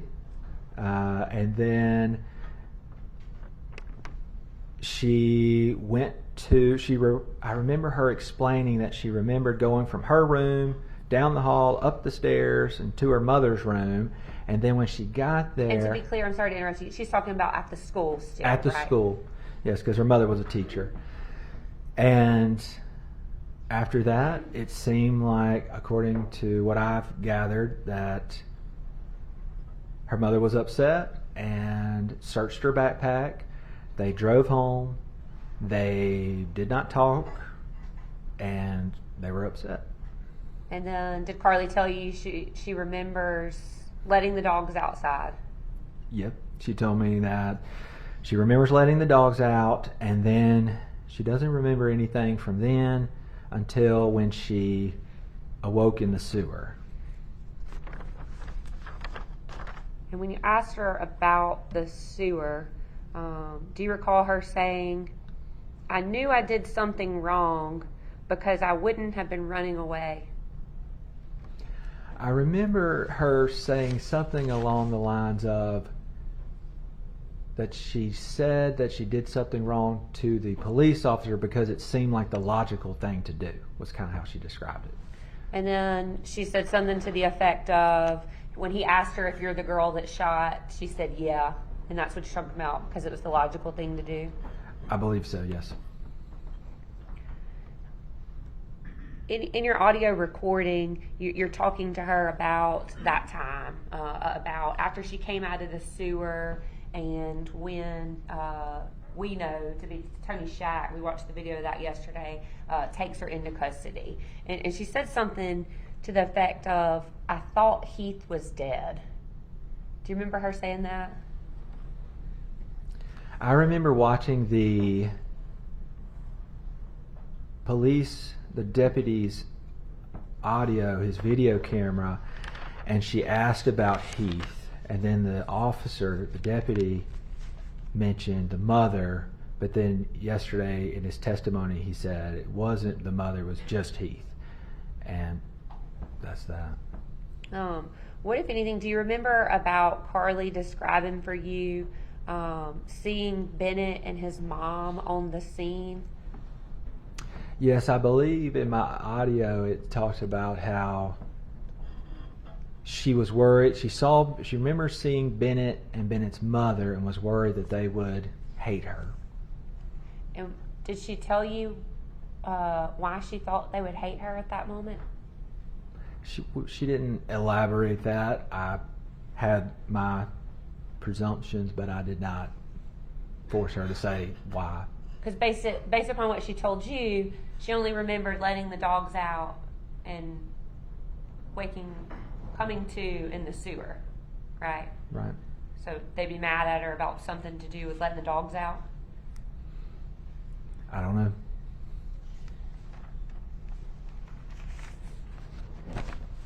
Dr. Pickett, I want to talk to you a little more about your opinion regarding the McNaughton standard in this case, right? So we, unfortunately, people had to see these videos where Carly goes into a room, we hear 3 gunshots, and then she comes out. I want you to walk me through the reasons that you believe that she had specific intent to commit these crimes and that she knew right from wrong at the time. Okay. Well, backing up a little bit, just knowing the context from what I was told, or from what I gathered from reviewing Discovery, was that Bennett and a friend were really concerned about her substance abuse. That's what I saw in text messages with Discovery, reading that. So they approached her mom, and Carly went there after school. They rode home but did not talk. This is per Carly. She was frustrated. Ashley was frustrated, per Carly. And then when they get home, I start in the garage video footage. I see Carly, what looks like she kind of jerks the door open, looks frustrated. Then they go inside, and they're at the kitchen. They put everything down, and they make eye contact, and Carly looks her in the eyes and kind of rolls her neck like this, which is kind of, to me, seems like a tense situation. They're not talking. And then Ashley goes straight to Carly's side of the house, presumably Carly's room. So knowing the context, seeing that, it seems like a tense situation where Ashley being as involved, and her, according to Carly, one of her greatest fears was that Carly would one day turn into her dad, who constantly used substances and had a lot of mood lability. And so Ashley seems to go straight to Carly's room, or Carly's side of the house. I don't know that it was her room. And Carly can be seen on the Wise video footage kind of moving back and forth, touching her face, touching her hair, seems a little frustrated, anxious. And so I go through all that video, I watch it, and then after Carly walks back in the house, so at one point you see in the video, Carly takes the dogs out. Ashley comes back, she kind of looks through the window. At one point she has what looks like a little black cylinder-shaped small object in her hand. I don't know what it is. I presume, based on the context and knowing what about it, that it is maybe a vape pen. I don't know for sure. And so then Ashley goes back towards, I think, her room and then Carly's room or area, side of the house. Carly comes in the house, and at this time Ashley is on Carly's side of the house.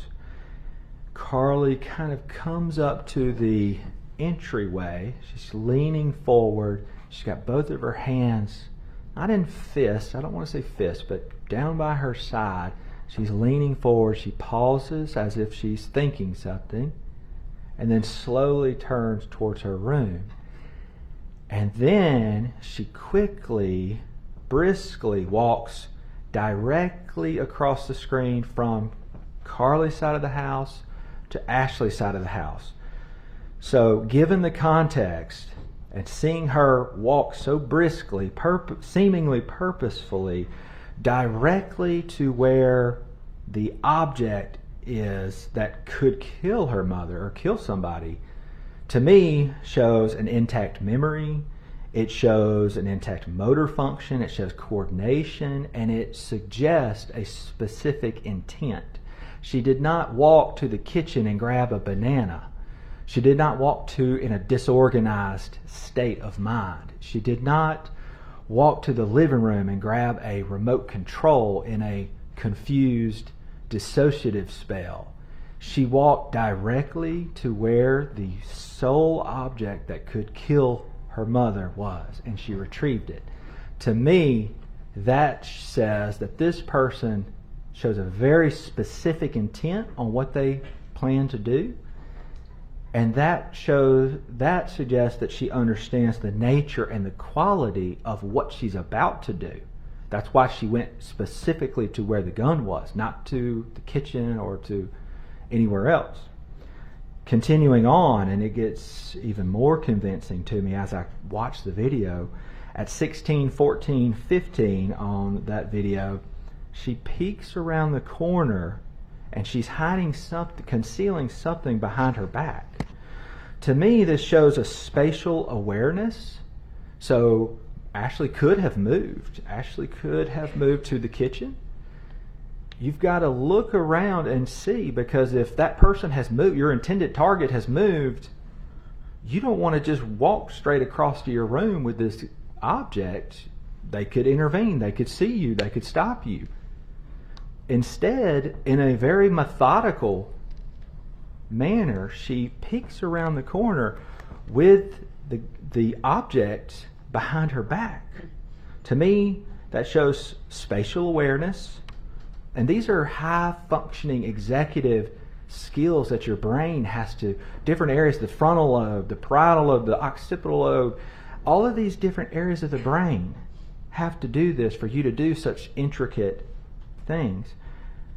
This was done, in my opinion, as a forensic psychiatrist reviewing this video, to locate the intended victim, to ensure Ashley had not moved so that she could not intervene, and so that she could, and she did it in a very, just her head around the corner, hiding the object. That suggests, that's almost predatory in my opinion. That is looking, that is intentional, that's not accidental, that's not dissociative, that's not psychotic. Then, after she does that, she clears the kitchen, she sidesteps with the object still behind her back, and this object is still directly where the wise camera cannot see it. And it's an awkward sidestep, and I wouldn't expect somebody to do that unless they were intentionally trying to conceal or avoid detection from the surveillance camera. And that, to me, suggests strongly that she appreciated the nature, quality, and wrongfulness of what she was doing at that time. Then she goes into her bed, her side of the house, I presume her room, and we hear the gunshots. And then we hear some screams. And as I know from reviewing the autopsy pictures, there were at least 2 shots in Ashley's head. That takes that marksmanship of landing those shots on a relatively small target, that if you shoot it once, I presume with gravity and whatnot, it might move. So to stay on it and shoot it again shows a high level of brain functioning. Motor centers, the cerebellum with coordination, the occipital lobe with the visual centers. This is a high level of functioning. So then, continuing on, then Carly comes, a little time passes, Carly comes into the dining area and she gets Ashley's phone. I believe it's Ashley's phone from what I've been told. And there's a passcode on it, and she unlocks it, which that, to me, shows that she has some degree of intact memory, hand-eye coordination, and that this was calculated and specific. You have to type in a specific code to unlock the phone. It's not a disorganized, unintentional, random numbers. It's a specific code.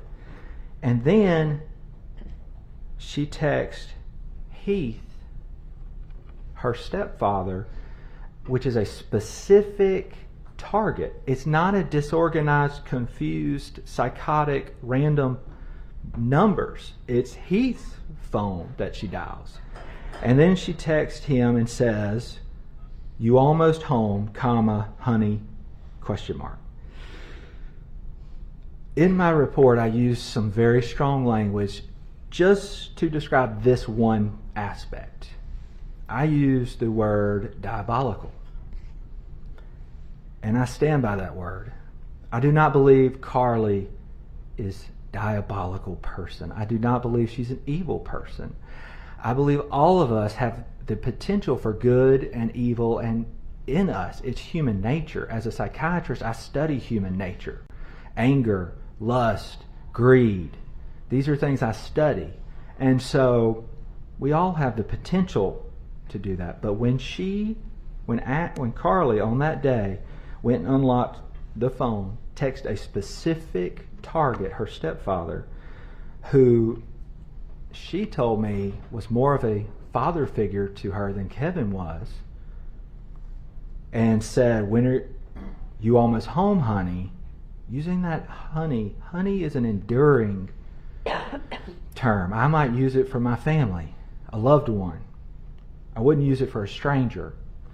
When she did that to me, that was very specific and diabolical.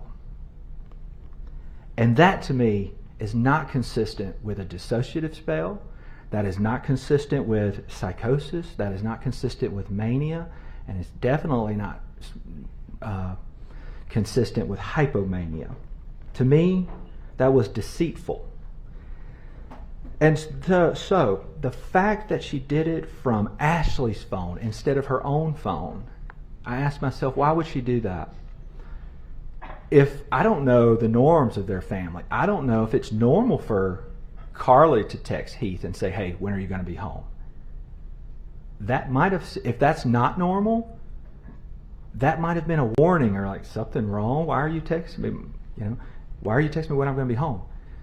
So to me, the fact that she did it from Ashley's phone, posing as her mother who's in the other room dead or dying, really suggests a specific intent, that she understood the nature, the quality of what she was doing, and I would suggest even the wrongfulness by, she didn't use her own phone because she didn't want to raise alarm, in my opinion. Then, at one point in that video, right about that same time, she lets out this like hymn. Look, the camera's right there. She knows the camera's there. She sidestepped earlier with the gun behind her back, which tells me she is aware that that camera is there. When she came back into the dining room, she had something behind her back that she laid on the stool. She kept it on the stool behind her.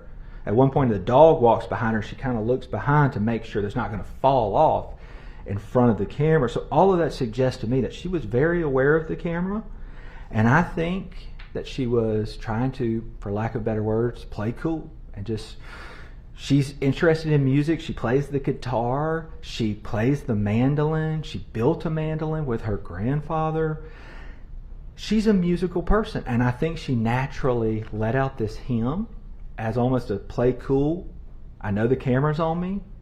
But it was not disorganized. It was not in some weird, disorganized fashion. It was not weird language. It was not a demonic voice. It was a short hymn. And I think she was trying to play cool. And I think to me, that was callous. And so I also think it was related to some nervous adrenaline. Like she's and she lets out this hymn. Continuing on, as I watched the video, at one point she goes back, after that, she goes back to her room, or her side of the house. I don't know there was room. And the dogs are in the dining room and they make some noise. And she yells out, "Heath, Heath, Heath." That was a very specific name. That was not a disorganized name. It was not a random stranger. It was not in some strange voice. It was very controlled. Not like a pressured mania, disorganized, or psychotic and disorganized. To me, that shows that she knew exactly who was going to come home. It was not disorganized. It was not illogical. It was logical. And I believe after that, she recognized the dogs keep making noise I've got to go. I got to get rid of him because I don't know if Heath's coming home. Heath, is that you? Because she is in the room with her dead mother. That to me suggests that she strongly understood the nature and the quality of what she was doing at that time. That's why she called out his name. That's why she let the dogs out, because they were making noise. She doesn't know, is that the dogs making that noise or is that Heath coming in? So she lets the dogs out. And this conveniently puts her right beside the camera footage that then turns off and is later found hidden behind some water bottles in the refrigerator. I presume it's hidden. There were water bottles and it was behind it in the corner. To me, that strongly suggests somebody who's trying to hide evidence and avoid detection because they appreciated the wrongfulness of what they were doing. A psychotic person who's disorganized and doesn't know who they are or what just happened or where they're at, I do not believe would put the camera, take it down and put it in the refrigerator behind water bottles. This also, when she came back out, gives her a second opportunity in front of the camera to play cool. And she said to the dog, she kind of whistles and she says to the dogs, "It's okay, it's okay." And I have dogs myself, and I thought, why would I tell my dogs it's okay unless it wasn't okay? Unless even seemingly the dogs might have appreciated that it wasn't okay. I'm not a dog psychiatrist, but some things seem to transcend species. And at this point I saw the dogs were down, their ears were down, they were running around, and she lets them out, and she even comforts them and says, "It's okay, it's okay," and whistles. And to me, that was kind of self-incriminating. It's a small thing, but a guilty conscience. If you're aware of what you've done, you might try and comfort the dogs and say, "It's okay, it's okay." Then, so that's from the video footage. Then I get into the text messages. Do you want me to continue on? Yes, please. So with S.K. Riley, she texts and says, Carly says, "I need help," which tells me she understood the situation to some degree. Then she capitalizes it, emphasizing, "I need help," which tells me she's serious. She knows, she understands the nature and the quality of what just happened. Then she replies, "I can't tell you," which again tells me she understood the wrongfulness, because why couldn't she tell one of her best friends unless she couldn't tell her because she understood that it was wrong? And then she said, I'm not going to KMS. That stands for kill myself or anything.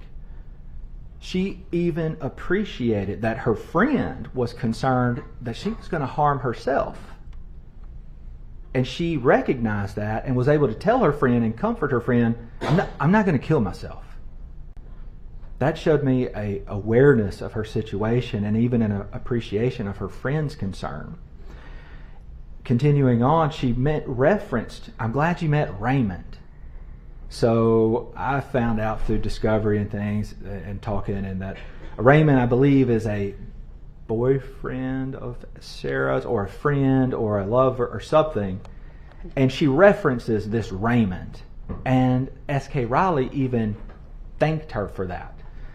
To me, if you're in a dissociative spell where you are so out of your mind and so psychotic that you don't understand the nature, quality of what you're doing, I find it very hard to believe that you would be able to recall a relationship that your friend has with somebody and reference that to them. Your Honor, may we approach for just a second? Yes. Dr. Pickett, other than the Sarah Kate Rayleigh text messages, were there other messages that indicated to you, because the jury has heard some of those messages from Sarah Catherine Rayleigh and Bennett, Germany, were there other messages or other things that you relied upon in determining that she did in fact know right from wrong on that day? There's other text messages. There's one with Bennett and there's one with Thad. And then there's also some things from Brooks' statement that I read that were but see, that's her statement, but these are actually Carly's words at the time. And so I think they're important because to me they speak volumes about her understanding of the nature and the quality at the time. So I know those witnesses have spoken, but the text messages do speak to her understanding of the nature and the quality of what was going on. And included in some of those messages, I think Sarah Catherine read out something to the effect of, last message was, "I'll tell you tomorrow if I see you." Did you consider that one? Yeah. That to me suggested that she had more than an understanding, even an appreciation that there might be some consequences coming my way for this, and I may not see you tomorrow. And similarly, when she told Thad, excuse my language, I've fucked up. I mean, that would indicate that she knew that she had done something wrong. In my opinion, yes. She was able to tell Bennett what her address was and where she was. Is that your understanding of the text messages between them as well? Yes, which I did not believe that would be consistent with a dissociative spell or somebody who was disorganized or psychotic, or even having a dissociative amnesia, that they would be able to recall their address and state it in a text message, which again requires the language centers of the brain, the visual centers, the hand-eye coordination, and the recall memory to do that. And then I believe that you referenced in your report some of the messages with Thad, and the jury's had the benefit of hearing him testify, but he actually offered to call 911, and at some point she tells him, no, you can't do that. Yeah. To me, that would strongly suggest that she understood the nature and quality of what happened, and that she understood the wrongfulness, because if he were to call 911 and paramedics show up, then she would be seen with a dead body there. And I want to talk about Brooks' statement just a little bit regarding Carly's shooting and attempting to kill Heath. What particularly about Brooks' statement led you to believe that Carly knew right from wrong and had specific intent for that crime? Yes, I will answer. I do want to clarify that the video footage and the text messages, that's all my opinion off of my observations of all this. When we get into Brooks' statements, that is my opinion based on somebody else's statement, so it has to be taken with a grain of salt there. But if what Brooks says is true, suppose reportedly, per her statement, Carly asked her, are you squeamish around dead bodies? Which certainly, if that is true, suggests that Carly understood at the time the nature and the quality of what she had done, and even that somebody else may have different feelings about it, which shows a higher level of appreciation, that I can not only know my feelings, but I can understand how you might feel. And then, do you want me to continue on as far as Yes, Brooks? please. Reportedly, if what Brooks says is true, Carly assured Brooke not to worry about the cameras, that they had already been taken care of. And so that would suggest to me that Carly understood the wrongfulness of what she had done, and therefore was trying to avoid detection. And then she also made some comment to Brooke about, I put 3 in my mom and I got 3 more waiting for my stepdad when he gets home. Yeah. If that is true, that would strongly suggest that Carly, at the time of the offense, understood the nature, quality, and wrongfulness of what she had done. I want to back up just a little bit to Dr. Clark's diagnoses of Carly. I diagnosed her as being bipolar, schizophrenic tendencies, dissociation, and eating disorder. So we've gone through, Dr. Pickett, how you, other than the eating disorder, you do not agree with his diagnoses. But for argument's sake, let's say that all of his diagnoses are proper.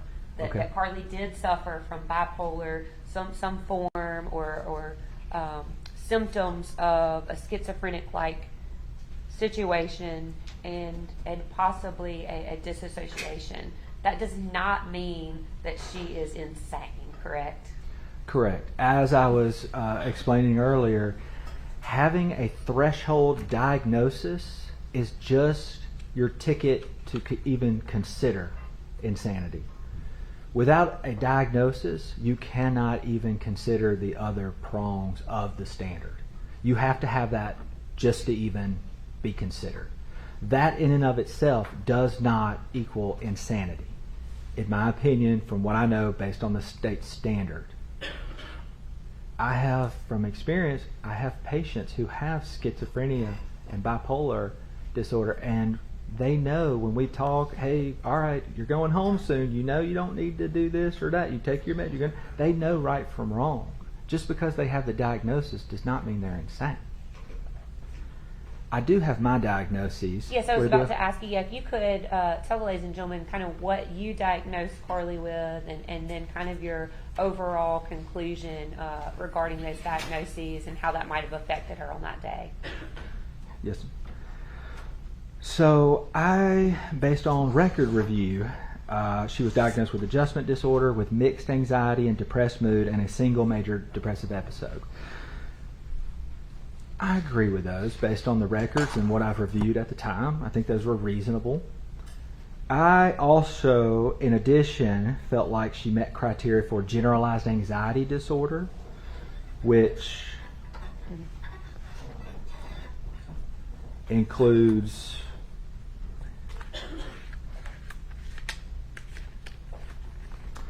according to the DSM-5-TR, excessive anxiety or worry occurring more days than not for at least 6 months. The individual finds it difficult to control, and they have at least 3 of the following symptoms. Restlessness or feeling keyed up or on edge, so they're antsy, they're on edge, they feel restless. Being easily fatigued, I did not think that one applied. Difficulty concentrating or mind going blank. I feel like that could apply to her zoning out. Her irritability, it says, muscle tension and sleep disturbances. And then it says, these cannot be better attributed to a substance or another mental disorder. So for generalized anxiety disorder, she seemed on edge. That's one of the reasons she explained to me that she smoked marijuana was if she was going to have if she couldn't sleep at night, or if she was going to have a bad day that day, she didn't want to have a nervous breakdown at school, she might smoke marijuana to help with her anxiety and nervousness. The mind going blank, that may explain her zoning out. In psychiatry, we kind of try to find diagnoses that explain most of the symptoms, and the generalized anxiety disorder is pervasive. I mean, it goes back to when she was a child talking with Annette Bryant about adjustment and anxiety and the issues she was having with her dad. So on edge, hence she used marijuana, mind going blank, the zoning out spells, irritability, and the sleep disturbances. All of those are included in generalized anxiety disorder. So I felt like, based on the DSM-5-TR, she met criteria for that, and it would explain a lot of her symptoms. Also, cluster B traits. So people are typically hesitant to diagnose a personality disorder in an adolescent because the brain is still developing, there's hormones involved, and it can be stigmatizing, and it takes time to really get to know that person. They have to have a pervasive pattern. I looked through years and years and years of records, decade of record, back to 2011. So 2011 to 2024. So yeah, over a decade. I felt like that gave me the ability to look at things over a long period of time. Again, I'm not going to diagnose her with a personality disorder, but she does show some emerging cluster B traits. In personality disorders, which are common, there's different clusters that get grouped together based on different things. She shows some what's called cluster B, which includes borderline personality antisocial personality, narcissistic personality, and histrionic personality. I think her narcissistic personality shows, especially when she talks to her therapist about, I get tired of these students who don't, they just, they sleep through this good teaching, and it's in a derogatory tone. When she talked about this voice that's condescending towards other people, it did not come across to me as a legitimate auditory hallucination, but more so maybe some narcissistic traits and condescension towards others. In her journal, she talks about, well, when you read this one day, maybe I'll, make the nuclear bomb. Not that I plan to, but she saw herself as this child genius that she described in her, based on her school records, which I agree with. She might be. You'd need intellectual testing to formally prove that, but her grades certainly suggest that she's very talented and gifted. But the cluster B traits, the most important one is the borderline. So borderline personality and bipolar disorder commonly get confused. Commonly. This, because both of them have the mood lability, the ups, the downs, the ups, the downs. Both of them have that, but they have a different cadence. And bipolar disorder, like I said earlier, bipolar 1, 7 days, bipolar 2, 4 days, and then depressed for 2 weeks. Importantly, in borderline personality, your mood lability can be minute to minute, hour to hour, and it's often related to the circumstances around you, and it's often seen in people who've, some of these personality disorders are often seen in people who have experienced childhood trauma. Borderline personality disorder also traits shows cutting or self-harm. Relationships are also usually very intense with your friends. I love them. I can't live without them. And in her journal, she does talk about, couldn't go a day without them. Some of her friends. I'm so lucky to have them. There's also some devaluation. There's idolization and devaluation in your relationship. So one person you idolize, one person you can't stand. As a clinician, a provider, I often see this where they'll say, Dr. Pickett, you're the best doctor that I've ever seen. You're the only doctor who ever listens to me. But then they'll go see another doctor, or they'll come see me and I'll say, Dr. Pickett, you're the worst doctor. I hate you. I can't stand you. But this other doctor, he's the only doctor. So there's idolization. And with Carly, I believe there may have been some idolization of Ashley and devaluation of Kevin. Then borderline personality also deals with abandonment. Now, when I asked Carly about abandonment, whether that was an issue, she did not make it a big deal. But the way she describes her friendships, I would be skeptical if one of her friends were to abandon her, how she would take that. Would she start cutting more? A lot of patients will trade emotional pain for physical pain. So they'll cut. It's not an attempt to kill themselves, but it's an exchange. And so borderline traits, again, even though she has, and rage, anger, difficulty controlling your anger is another characteristic of a borderline personality. And so their relationships are often up and down, hot and cold, rocky. They can have trouble with their rage. And that was the last theme of when I reviewed Dr. LPC Kirk's notes, was they had talked about anger as a secondary emotion, how to appropriately manage that. That was the day before. And so, generalized anxiety disorder, which can explain a lot of her nervousness, the restlessness, the zoning out, the sleep disturbances, and anxiety is a overwhelming theme throughout all of her, most of her psychiatric records. The borderline personality disorder is much more consistent with traits. I'm not going to label an adolescent with a disorder. And the DSM-5 says, the DSM-5 TR says, all of the traits can become present as early as 12 to 13 years old. They can be present. So even though I'm reluctant, the DSM-5 TR recognizes that you can call them out, you can address them when you see them in unusual cases, which I think this is. Then I also said some psychopathic traits. And I don't use that word lightly, especially in an adolescent. But as I was reviewing her journal where she says it's okay to be evil.